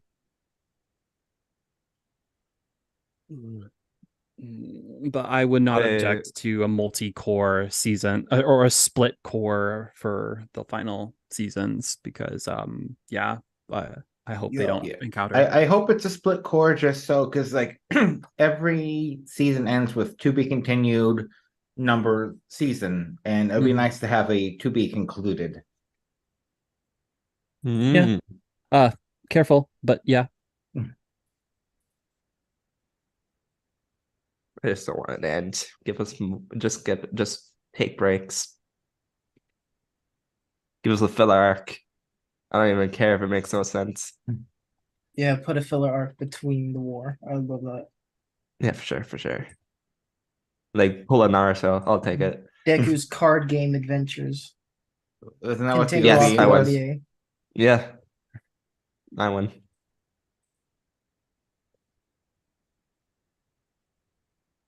Also, J. Michael Holmes said, I've been told y'all back when Bakugo got killed, his quirk would bring him back. And you guys tried laughing out the room, and it was a super chat. They did that. I never did. Yeah, I didn't do that. Shame on you, Thomas. Hey, them all. I told you I wasn't sold on Bakugo being dead in the first place. So Yeah, you Aniki were didn't laughing either. too. That was all Thomas. He's the only one here who was doing that. Don't put this all on me. Who else would it be? You like to shit on everyone. Oh yeah, absolutely. I'm famous for that. It's British behavior. Okay. Don't you laugh, Aniki. look, I saw you. Wow. I feel Like you just sitting there. disrespectful. I wasn't expecting that, so it just kind of was funny. But look, what I was about to say Disgusting. was we're heading towards wrap up. We'll start doing some around the horn. Yeah, it's about that time, isn't it? Because baby is yelling a bunch now. Oh. So first off, Joseph, final thoughts. Really good chapter. I mean, like, I really think we covered everything I wanted to say about it already throughout this entire stream, but really good chapter. I'm excited to see if we literally get Hydrogen Bomb versus Coffin Baby. Um, yeah, sorry, I'm just like really tired, so don't really have much to say. So All good. I understand. Sometimes we get through a lot of stuff, and it's just like that's why like a lot of my wrap ups are like, all right, glad you guys showed up. I appreciate the time. Now I say There we most go. of it. I want to get out throughout the stream. So, Seth, Yo, yeah, great chapter. Again, not too much plot advancement. We just mostly backfilling with how Bakugo's revival mechanically works. Um, Mixed feelings aside, just it has led us to some great character moments for pretty much everyone involved. Um, even even without knowing that much about Edshot, like the there's still a lot packed in here for his character, whether it's his nod and appreciation to Best Genius naming his techniques after him, to the whole thing where his body literally snaps or snips off as he's exiting Bakugo. Just there are things there that painful that is painful to watch and see for him. So even for minor characters, Horikoshi does show us their best, I think, with the little time that they are unfortunately given. And it again is super satisfying to see Bakugo take it to All for One. Like this is, I'm really looking forward to seeing some actual action pop off. Like I still remember, and to this day, Star and Stripe is my favorite fight in the series because of how much of a spectacle it is. I don't know if even Horikoshi intends to match that just because the nature of the powers are different, but I at least expect the spreads to look amazing. Like, so the best we've ever seen. So I'm pretty hyped for upcoming chapters. And translation drama is dumb. Please don't engage with it too much. Okay. Like it is still just manga at the end of the day, and we all know what's going on. Like it's okay. No one has hurt you. Please be at peace and be safe, everyone. And thanks for having me, Aniki. hey, always glad to have you on, Seth. Coyote, final thoughts? Dude, I love this chapter. It validated me in every single way. I'm smoking on Thomas's pack so fucking hard every day. Thomas, you hear that? That's me smoking on your Thomas. Like, oh, it proved everything. I can read, ears closed every single day because my eyes are open to the fucking chapters. Thomas, I am reading that All Might lived, and I said Bakugo was getting straight into the fight, unlike you, Thomas. This is my hit piece against you. So I love everything about this chapter because it proves me I am a better reader than Thomas. I am the superior to him. And that's why he's in my DMs begging me for attention every day. That is all. Thomas. Can't even respond to the allegations. You love to see it. You've silenced him. Exactly. The allegations have put him in. There's no defense. Usually I ramble for much longer, so I guess he figured he was free to just get up. Sorry. Oh, wait. Let's see if he said anything in the actual chat itself. No, he did not say anything in the meeting chat. Well, guys, it's looking like Thomas may have abandoned you because he does not actually care about. No, because all I hear is this. Damn. Prepared a whole thing and they couldn't get it working. Clown music. Clown music. That's all I hear. okay, I didn't hear anything. Yeah, I heard like- nothing. Prepared a my whole mic- thing and it didn't work, Thomas. Listen, I left my phone down in my room, so I had to go grab it. Is it my turn to talk about the chapter? Yes. It's your final First off, gotta get out of the way. I think we are really lucky to have like the privilege to talk about this. Like just acknowledging what happened over on the other side of the world with Palestine and Israel just like all the love, like just to show support. Because like we're talking about a lot of people just throwing hate at mangakas, hate towards translators, and I don't think we understand how well we have it. Just bringing that up because I know Squid would bring that up and just giving a shout out because he's not here. Second off, Coyote, you didn't win shit. Fuck you, by the way. Bitch, what? By the way, this doesn't validate you because I've seen you in the chat being like, "Oh, this proves that Bakugo is gonna be the number one." No, clown. This is a great chapter. I love seeing Bakugo smile, like a really meaningful smile. Like his hero just gave him the gauntlet named after him. Like he is over the moon, especially when he was going to die. He reflected on how he wasn't able to get his card signed. It's just a really wholesome, like cute moment for him. I'm really excited to see where we go with the Bakugo versus Awful One fight. It's gonna be hype. I am happy with what we got with Edshot. Obviously, like if he does live, that'd be kind of a bummer. I do feel like it'd be a lot because I know we say a lot like it'd be better if this hero died or this villain died, but I feel like it makes sense for Edshot. Especially, I don't see him like like baby Edshot from now on, or like really short guy. Oh yeah, Because he like, cut himself in half. If he okay, best case scenario for Edshot is Buggy the Clown after Orange Town. Yes. I'm writing it down now. If he lives, I'm even better of a reader than I thought compared to you. I don't. Why are we power scaling? Being a better reader. It's a power skill that needs Crazy. to be done. Power scaling gone crazy. It's I didn't know I credibility, was- Thomas. I Credibility didn't is all know that we were matters in in. this world. I didn't know we were in a dick measuring contest. I didn't know I was pushed into one. That's If crazy. that's what you want to do next, that's all of your No, okay, thing, no. Thomas, but that's not me. I want to power scale credibility. That's crazy. But yeah, overall, I love this chapter. I'm really excited to see what comes next. We're on a break, which is unfortunate, but Horikoshi can get some rest.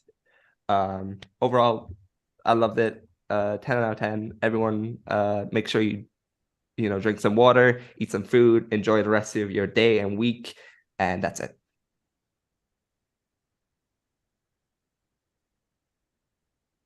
Okay, yeah. I had to check, make sure my mic was on. Thank you for everyone who came through. You calm down over there, Princess Fussy Butt. And you guys all have a wonderful day.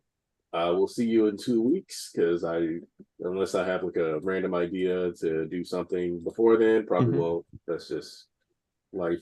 But I enjoy you guys. I'm glad you all came through. People who were here earlier, people who left, all the same, all appreciate it.